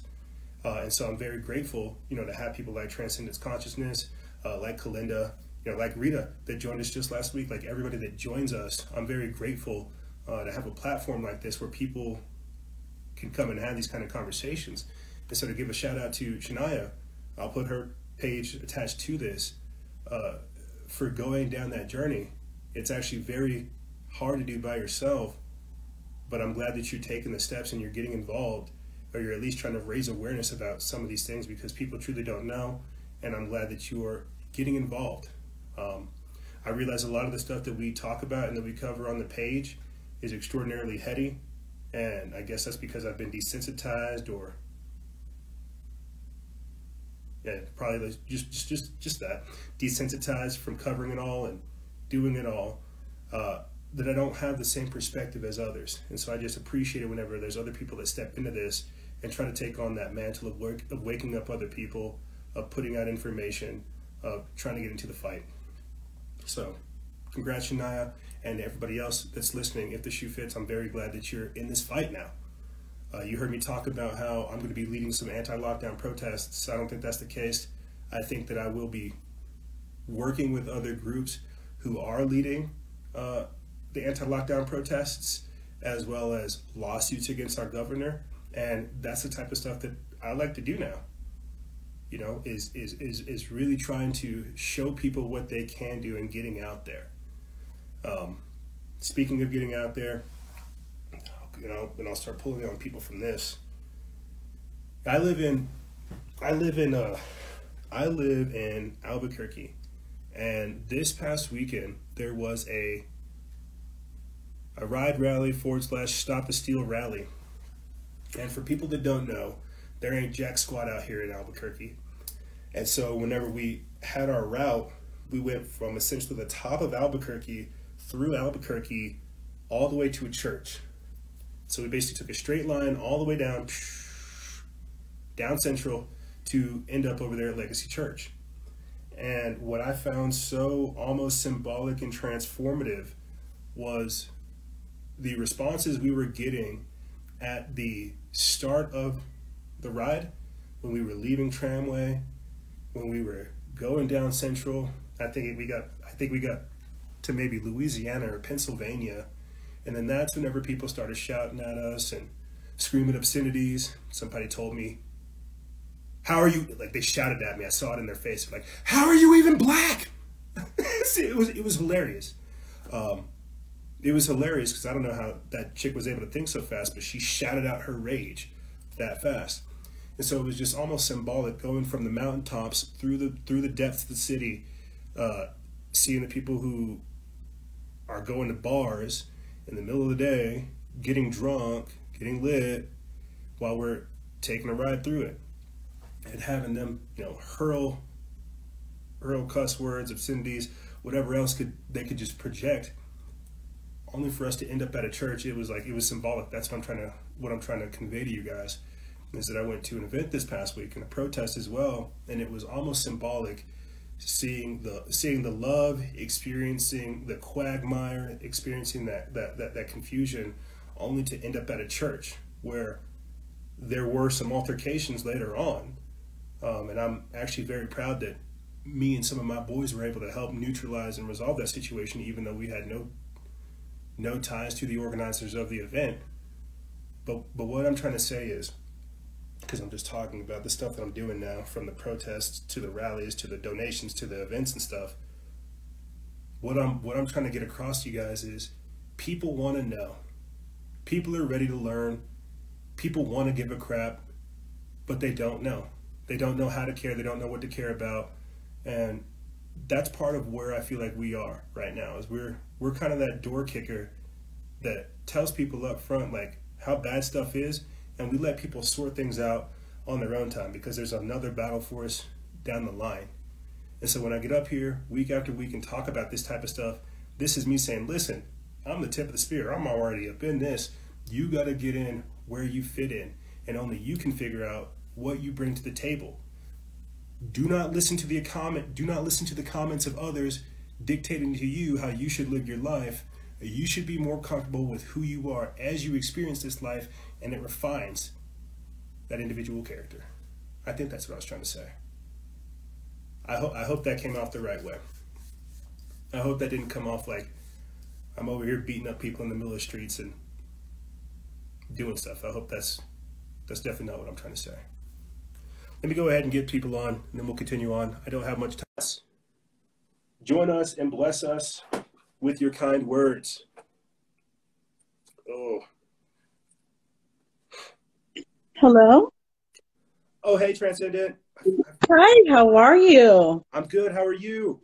I'm doing very well. So I won't be too long, because I heard that you have some things that you need to do after this transmission. I just had a comment, and then I had a question. I saw how riled up. People were getting about, the elections and everything. And I don't think that people really understand what America is, in that it's not a country like they are perceiving it. It's actually a corporation. Yep. And so within a corporation, you have to understand, yeah, shareholders get a vote, but you have to understand that those that hold the majority of the interest within the company have the real, buying power, so to say.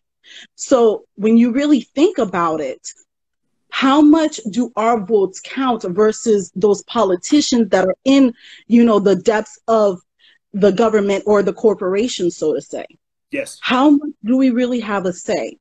And then I wanted to ask, so I know that there has been a trend for people to claim their national status. I was in the process of doing it. However, I had to kind of halt because I am still in school and things like that. But I wanted to know your thoughts on, this forced vaccine and the American nationals. Do you think that they will be immune from it? I'll answer the separate American nationals because I'm not too sure what you mean by that. But okay. Actually, go with that, and I'll answer the COVID vaccine on the heels of that. Okay, so an American national is basically the highest status that anybody could claim on the land. You're claiming your indigenous status, and so you're not being held or beholden to the laws of the corporation because you have exited the corporation. So in essence, you kind of surrendered your straw man status. Like whenever people renounce their citizenship? Exactly. And they claim their sovereignty, being indigenous to the land and things like that. I'm actually very much behind that. I've definitely heard people talk about being like a sovereign citizen and things like that. Is that right? Somewhat along the lines of what you're talking about? Yes, it's the same thing. Mm-hmm. I definitely recommend it. The thing is we have jackbooted cops that don't understand the Constitution or the law themselves. And so when we talk about being, sovereign citizens, advocating like our citizenship and how they have to protect it, most governing bodies or most law enforcement agencies unfortunately don't recognize that, even whenever that is the case. I think it's very crazy to see that happen because you have people renouncing their citizenship at like record rates, aware of this. But what's happening now, to kind of touch on what you were talking about, America being a corporation, is now, since we have been bought out, the Constitution and these rights that we did uphold have kind of been thrown out of the window. This is why whenever you have people like Joe Biden and Hunter Biden, who have been compromised not by the Russians, but by the Chinese, they're not compromised. Mm-hmm. They've been bought out. And this is a business transaction. They expect to get what they paid for. And that's the thing.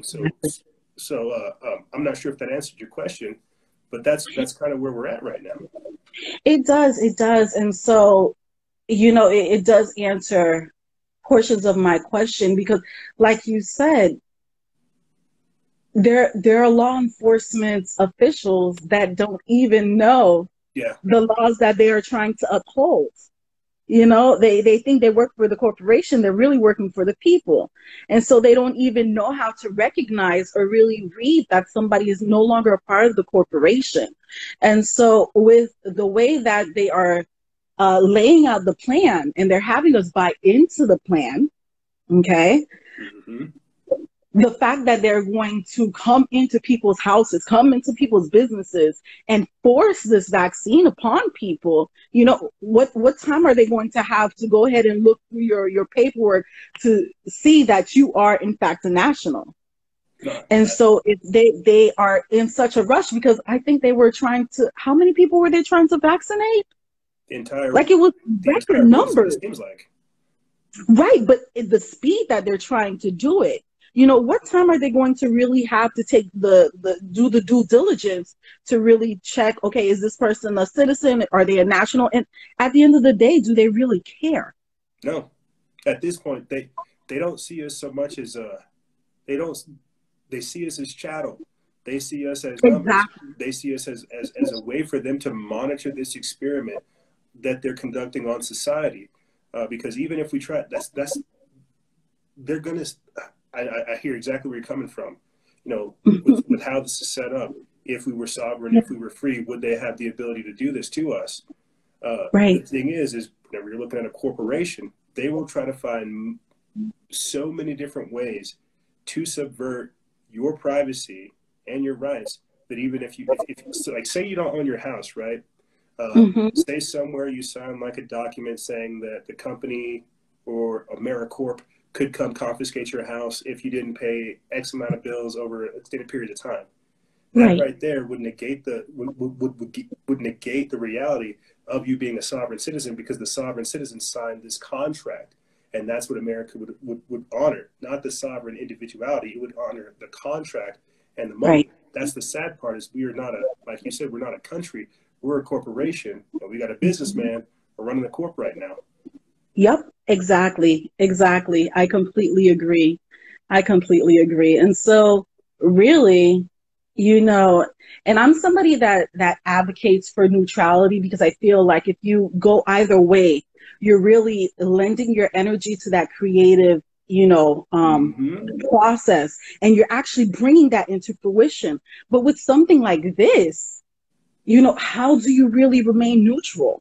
How do you remain in that safe space, to not allow your energetic, your creativity to be siphoned and manipulated to actually bring to fruition what they're trying to do? Well, that's what I'm right there with you. This is the vax. They can't forcibly inject it into you. If so, it's assault with a deadly weapon. And if that's the case, then it needs to be handled as an assault and to have that threat neutralized. But see, that's how that course of thinking would go. They're not gonna come rushing up to your door saying, "Let us inject you." They're gonna come at you saying, "Well, it's time for your monthly shot. Did you want your health care? Did you want your benefits? Then you have to get your shots." The legalese behind the metaphysical and spiritual aspect overriding like human DNA is just that. They have to get us to buy into our enslavement instead of us being aware of it. Like that's why this is also new right now, and how we don't have like defined answers is because they've already asked for regulatory flexibility. They said they're going to use the military to distribute it. They've already said that if you refuse it, police can come to your house and put you in a detainment facility, which at that point truly eliminates all of your rights, which is something that we should even be even more worried about. So sadly, the only thing that we can do right now is use this time period we have to come up with religious exemptions, conscientious objector positions, third-party positions, and stuff like that. We have to have that discussion about religious freedom and what is allowed inside of our body, like my body, my rights. But because that's sounds silly, but because that's been attributed to the left, you have people on the right that don't really understand this, and so it's a crap show. That's the sad part. They have got us pinned between a rock and a hard place, trying to figure out how we maintain our health sovereignty as they try to pull us into to conformity and into assimilation. So I wish I had a more even pulling us further, though. Even pulling us further, because that's the programming that we were born into. I mean, we don't seem to be that far in age, and so for as long as I can remember, the programming that we have been born into has been to detach us so much from ourselves that we become contingent upon society. Yes. So they've gone to go ahead and eradicate individuality altogether. That's what leads and continues to perpetuate, the traumas. Yes. And as a psychotherapist, a holistic psychotherapist, that's the bulk of my work, is helping people clear their current and epigenetical traumas. You know what I'm saying? Because it's just perpetuating. I was talking about this before we started this segment, the legalization of drugs, intoxicants, and suggestions. I'm not sure if you were listening, but that is to, again, pacify the population and normalize dissociative behavior, suspending logic. Getting people addicted to these types of drugs makes it so that they're not able to communicate and connect with themselves much deeper. That's also why Correct. they want you to put on the mask. That's why they just Correct. say 15 days to slow the spread. Just wear your mask. We'll get through this. Be a hero. It's to disassociate yourself from yourself so that you join the collective. Exactly. That's a lot of what's happening right now. Is the normalization of dissociative behavior, the emboldening of mob mentality, and the destruction of the sovereign individual. That COVID-19 is an anti-human agenda. Correct. Correct. And it's that normalization that's the opiate of the people now. Yes. It's no longer the religion. Well, who said they were able to control us from, with religions, long ago when they taught us to go against our own sense of spirituality. And spirituality is only the way that you connect back to the creator, however that may be. So they gave us this religion to kind of keep us nullified and complacent with the fact that we separated from who we truly are. The longer they could keep us within this separate and disenfranchised state, the longer we'll go ahead and continue to allow our energy to be siphoned to create the agendas and the futures that they are looking to create. Amen. But not enough of us know that we can create our realities just like that. And if we stop allowing ourselves to buy into the predictive programming, like people are saying that, the Simpsons, the guy time travel, he's not time traveling. He's putting it out there so that you can watch it, allow it to allow that reality that they're putting on that television to integrate with your psyche so that you go ahead and you help them create that future. Well, that's why they say that we are history's actors. We are the one. They put the script out there. We have a choice. Do we go through this or do we open up a new timeline? They have agendas for the different timeline, but ultimately we still have a choice. If we decide to go down the path that they want, they'll have us in chains. If we decide to take our lives by our hands, become the architects of our own future, yes, we have other agendas, but it allows for us to have a little bit more leeway. That's why whenever I come up and talk about all this stuff, I explain it in that capacity because yes, this is one agenda. This is one timeline. Certain actions will put us on another. This is why when you have people doing anti-lockdown protests in Michigan, in New York, they get replicated around the world. And then we begin to have that narrative. But people don't understand the power of creating a narrative and how essential that is to exemplifying the human spirit. Just last week, I was talking about how a gun, a sword, a knife, a bat, a bow and arrow, how all these different types of weapons are just physical manifestations of self-determination, how they are literally just defensive tools that allow for us to grab fate by the strings and say, we're going to do this, and I'm going to fight anybody else that goes against it. I was thinking about this when you were talking about how they use TV, media, and all this other stuff to predictively program the future. Just to tie in like the vaccine, since we're talking about it, one of the conversations I had with our exclusive members is how this vaccine, and it talks about it in the Bible, how when you receive the mark of the beast, you'll be cut off from God. You think, my God, how could that happen? Well, you said it right there. Right now, we are on the natural lineage and the natural progression of a normal human life. This vaccine that they're trying to inject us with is going to augment our natural human existence. It's going to cut us off from God. I'll take it a step further. Elon Musk's brain-to-machine neural interface, his brain chip, Neuralink, where does it sit? He has a little diagram where it sits like right here behind the ear. But what else is behind the ear in that same region? Your pineal gland. Yep. You heard about this thing called Bluetooth or Wi-Fi? Emitting EMF frequencies? If that thing emits EMF frequencies that close to your brain, where do they say the seat of God is?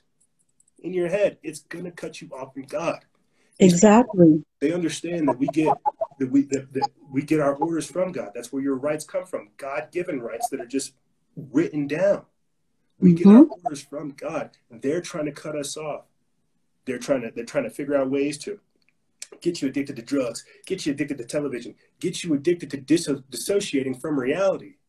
Yep. Because this is the core reality that we're talking about. How to understand like that multidimensional aspect of humanity, and how to ask God for clarity, for understanding, and more. They want to cut that off. Exactly. Look at these people learning. Look at these people accessing different parts of their existence. We can't do that. Let's tell them that we're going to take care of their health, give them vaccines, we'll give them free health care, free education, free tuition, free everything. They are domesticating us and severing our relationship with God. Exactly. Exactly. And didn't they have somebody that took the trial and said that he or she did not feel God anymore? Could not feel God anymore?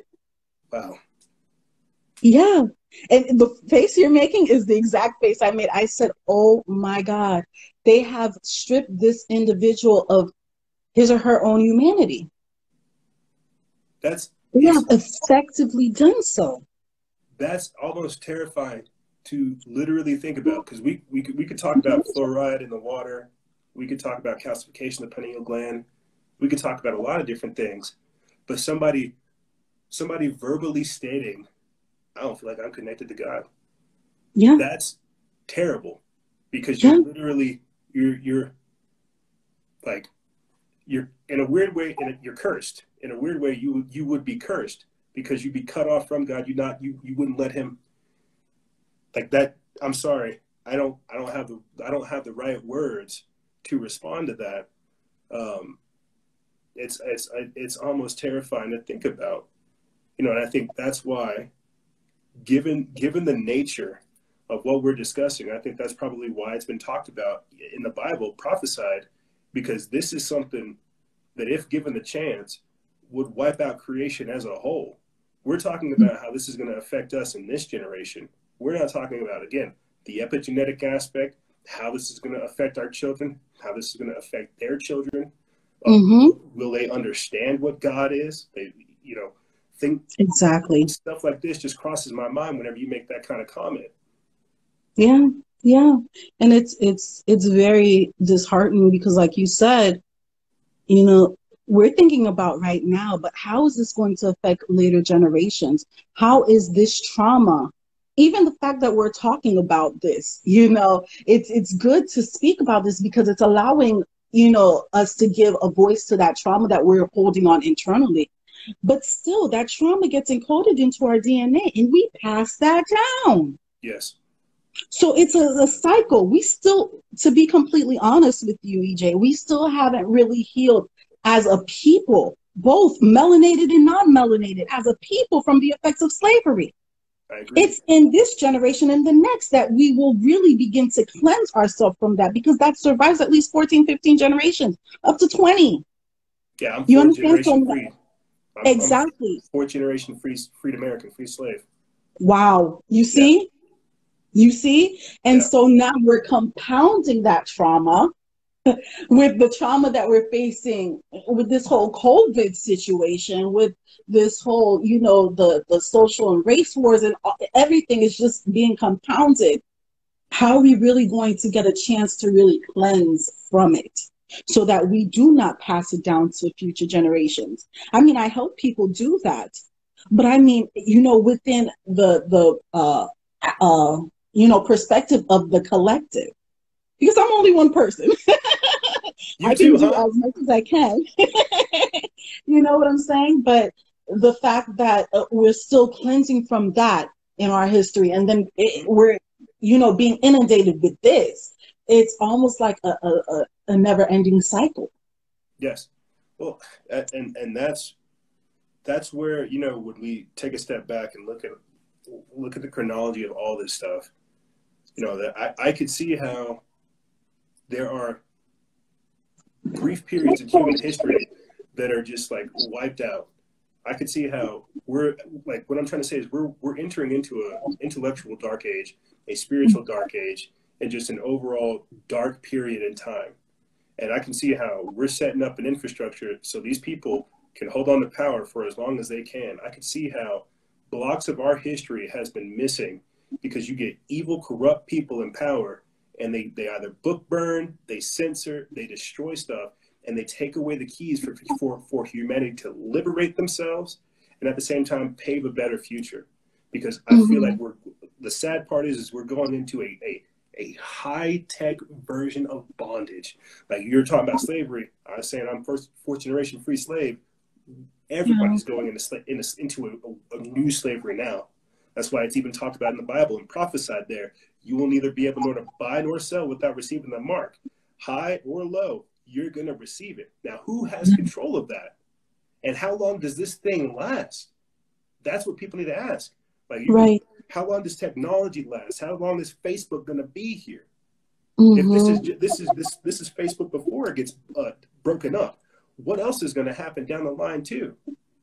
Right. Like this is. I know this all sounds wild. Somebody in the chat right now just said, "Bye privacy." In the future, privacy is going to be like a commodity. You're going to buy that like bacon.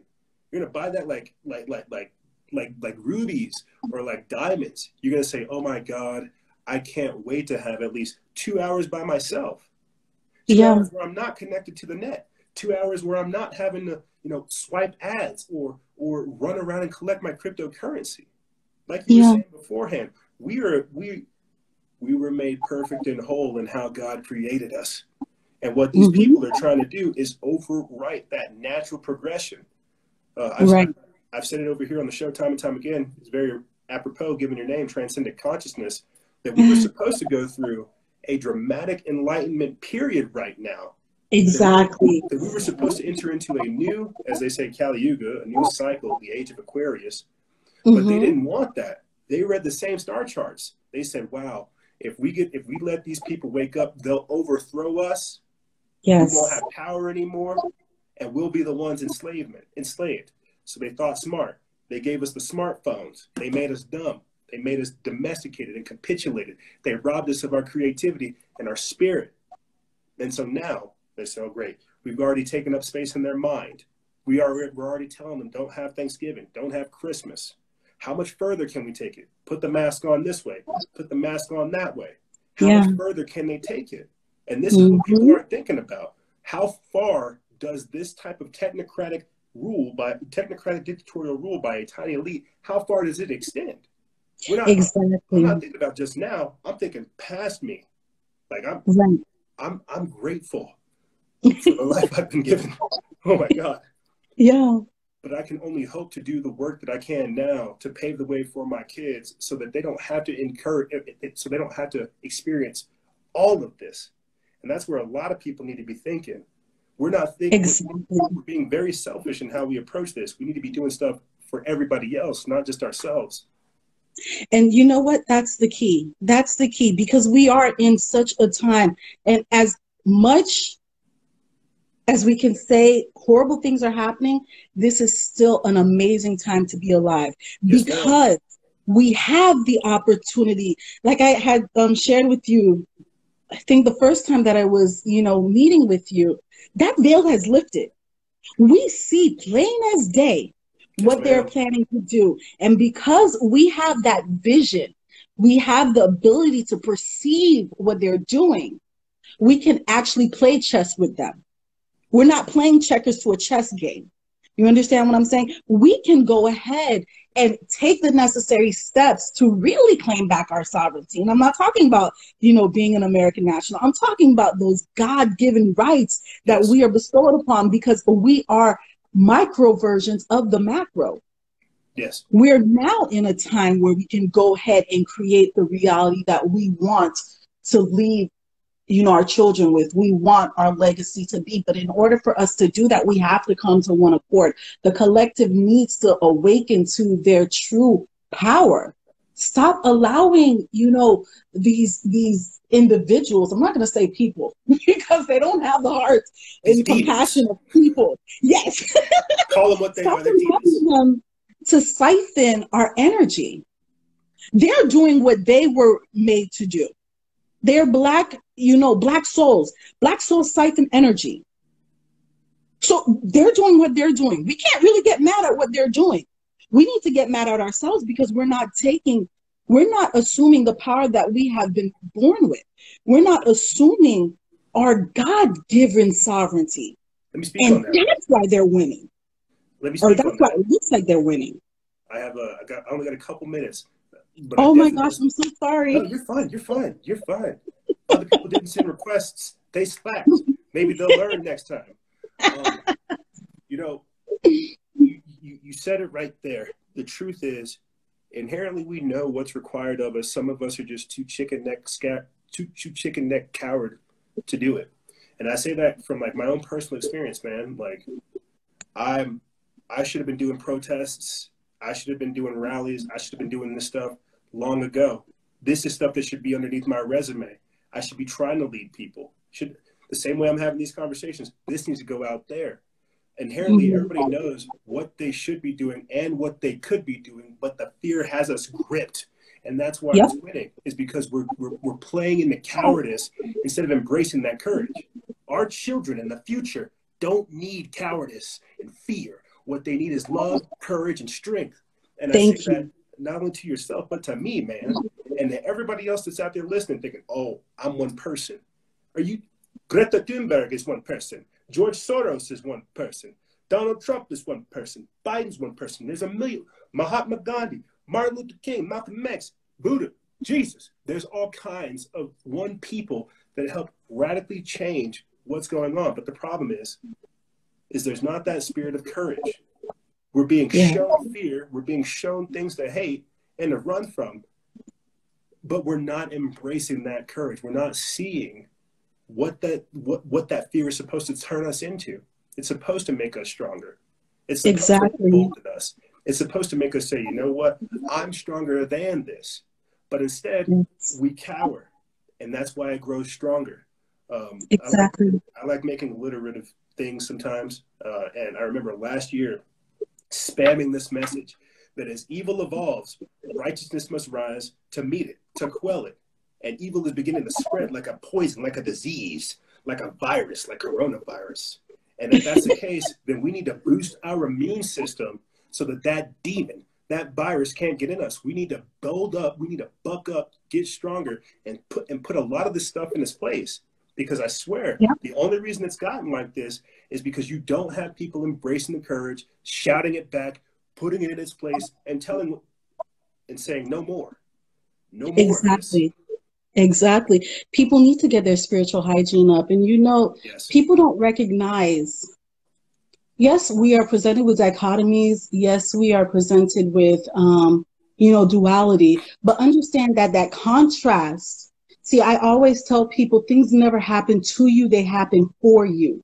Yes, and it happens. You allow these experiences to come into your life experience to bring you closer to the God source. You allow it because it's meant to evolve you and elevate you back to the God source. So when you understand this, you reprogram, you reframe how you perceive these, obstacles and how you perceive these traumas, because you realize that it's only meant to go ahead and allow you to elevate. Yes. Okay. Contrast comes to you so that you can come into more awareness of who you truly are. Like you were saying, that spirit of fear, if fear is coming to you, that's to go ahead and encourage and spark and ignite that inner courage that is dwelling within you. You're not supposed to remain in this state of fear. No. You're supposed to rise to the occasion. Allow that courage to spark within you. That's who you truly are. So be thankful that the fear came into your existence, because it showed you who you really are. It showed you the qualities that you truly possess. Yes. Be appreciative of the contrast, because it allows you to come into full awareness of who you really are. I'm a 90s baby, so I listen to a lot of rock and a lot of like alternative metal and stuff like that, and punk rock. I was listening to Rise Against the other day, and they had I was playing their song 6 Ways Till Sunday, and in it says, like the chorus of it is, "You're the new revolution." What is it? The angst-filled adolescent. You're the new revolution. The angst-filled adolescent. You fit the stereotype well. And I laugh at that because I listen to this music. I listen to my music, and I borderline get triggered because I look at where I'm at now, listen to the stuff that I used to listen to. What I'm trying to say is I was born for a time like this. Yes. Only one I'm hurting is everybody else that's following by not stepping into it. So when you guys see me come up over here and have these like these internal moral like conflicts, it's because of everything we're talking about right here. I know full well what's required of me, but I still want a family, man. I still want a normal life. But I'm having to ask that question of, is a normal life worth it underneath these circumstances? Right. Would you want anyone to have a normal life under these circumstances? You got to have an abnormal life so you can appreciate that normal life. And I'll say this to start closing out, because I do got to start going. Yeah. You know, we have a lot of people that are anti-veteran and anti-military. You hear the sentiment, you know, they went and fought wars so that you could have the freedom you have. That stuff's beginning to make sense when I'm telling you that I might have to sacrifice part of myself, part of my comfortability, so we don't have to get vaccines and shots like that. You don't think everybody else is having this conversation, looking at their wife and kids thinking, you know, I don't want this vaccine in you, and I have to do this in order so that that doesn't happen to you. These gut checks are happening like unilaterally, and that's why I know something's going to take place. I'm just hoping that I'm on the right side of history if I do make this sacrifice. But Transcendent, this has been a very, very powerful, quick little chat. My God, the time flew by. Wow. It did. Wow. I was Thank hoping you. to get other folks in here, but we were just firing on so all sorry. cylinders, weren't we?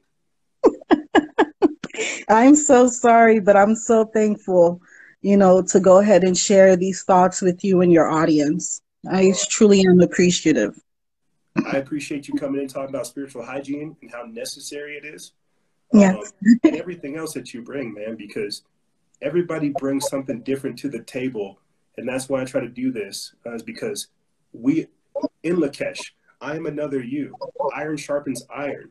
We are all we have, and we've got to get better. That's why we do this, is because every week it intensifies. And this is somewhat of a sit rep, a status update to see how well we are and where we're at. So I really am grateful that you joined us and gave us your wisdom. Absolutely. Thank you. Thank you for all you do. And thank you for doing what you can to go ahead and elevate the consciousness. I'm so appreciative. And I will be contacting you in regards to those promos and things like that that we did discuss. So thank you so very much. You're always welcome. You always got a home over here. Be safe. You too. You too. Abundant blessings to you and all of your, followers, your entire audience. Thank you. I'll talk to you soon. Thank you. All right. Bye-bye. There she goes. You know, I love that we are having like regular guests on the lives. It hits me right there. I appreciate that. I would do a whole long spiel to go ahead and cut stuff out, but I'm running up against the clock. I'll put her page in the description bar below. Again, that is Transcendent Consciousness, talking about AmeriCorps, spiritual hygiene, and more. A lot of different things. Very, very powerful talks. I love it whenever people join in. I wish I had more time to hang out with you guys, but unfortunately, I got to hit the road. I also got to stop by UPS, drop some stuff off. I will be back again with you guys, Lord willing, coronavirus free, next week at the same time. I will learn not to schedule any appointments beforehand so I can be clear-minded when I come chat with you guys, because I deeply do respect you. That's what I was trying to say in the first segment. I said that to our exclusive members. I deeply respect and appreciate the opportunity you guys have been giving me because of everything we discussed here and more. The times are perilous and they're very short, but we're all we have, and we got to get to work. We don't get days off, and we don't get the luxury of laziness nor ignorance. We have to embrace these things. Like I said before, sometimes to put the fire out, sometimes to extinguish the fire, you got to jump, whoosh, right in it. And that's what we're trying to do. But I want to say thank you, ladies and gentlemen, for tuning into this edition of Factions of Freedom. I'm your host, Noise Era Freedom Faction. That was our guest, Transcendent Consciousness. Hopefully you guys hear from her more as well. And yeah, we will be back here again with you guys, Lord willing, coronavirus free, next week. Hopefully they don't put me like in a quarantine facility. Pray for me. If you guys have any questions, feel free to email me. I'll have it in the description bar below, as well as all the other links and things that I provided throughout this transmission. And remember, guys and gals, stay vigilant, expose lies, and share truth. This is Noise Era, Freedom Faction.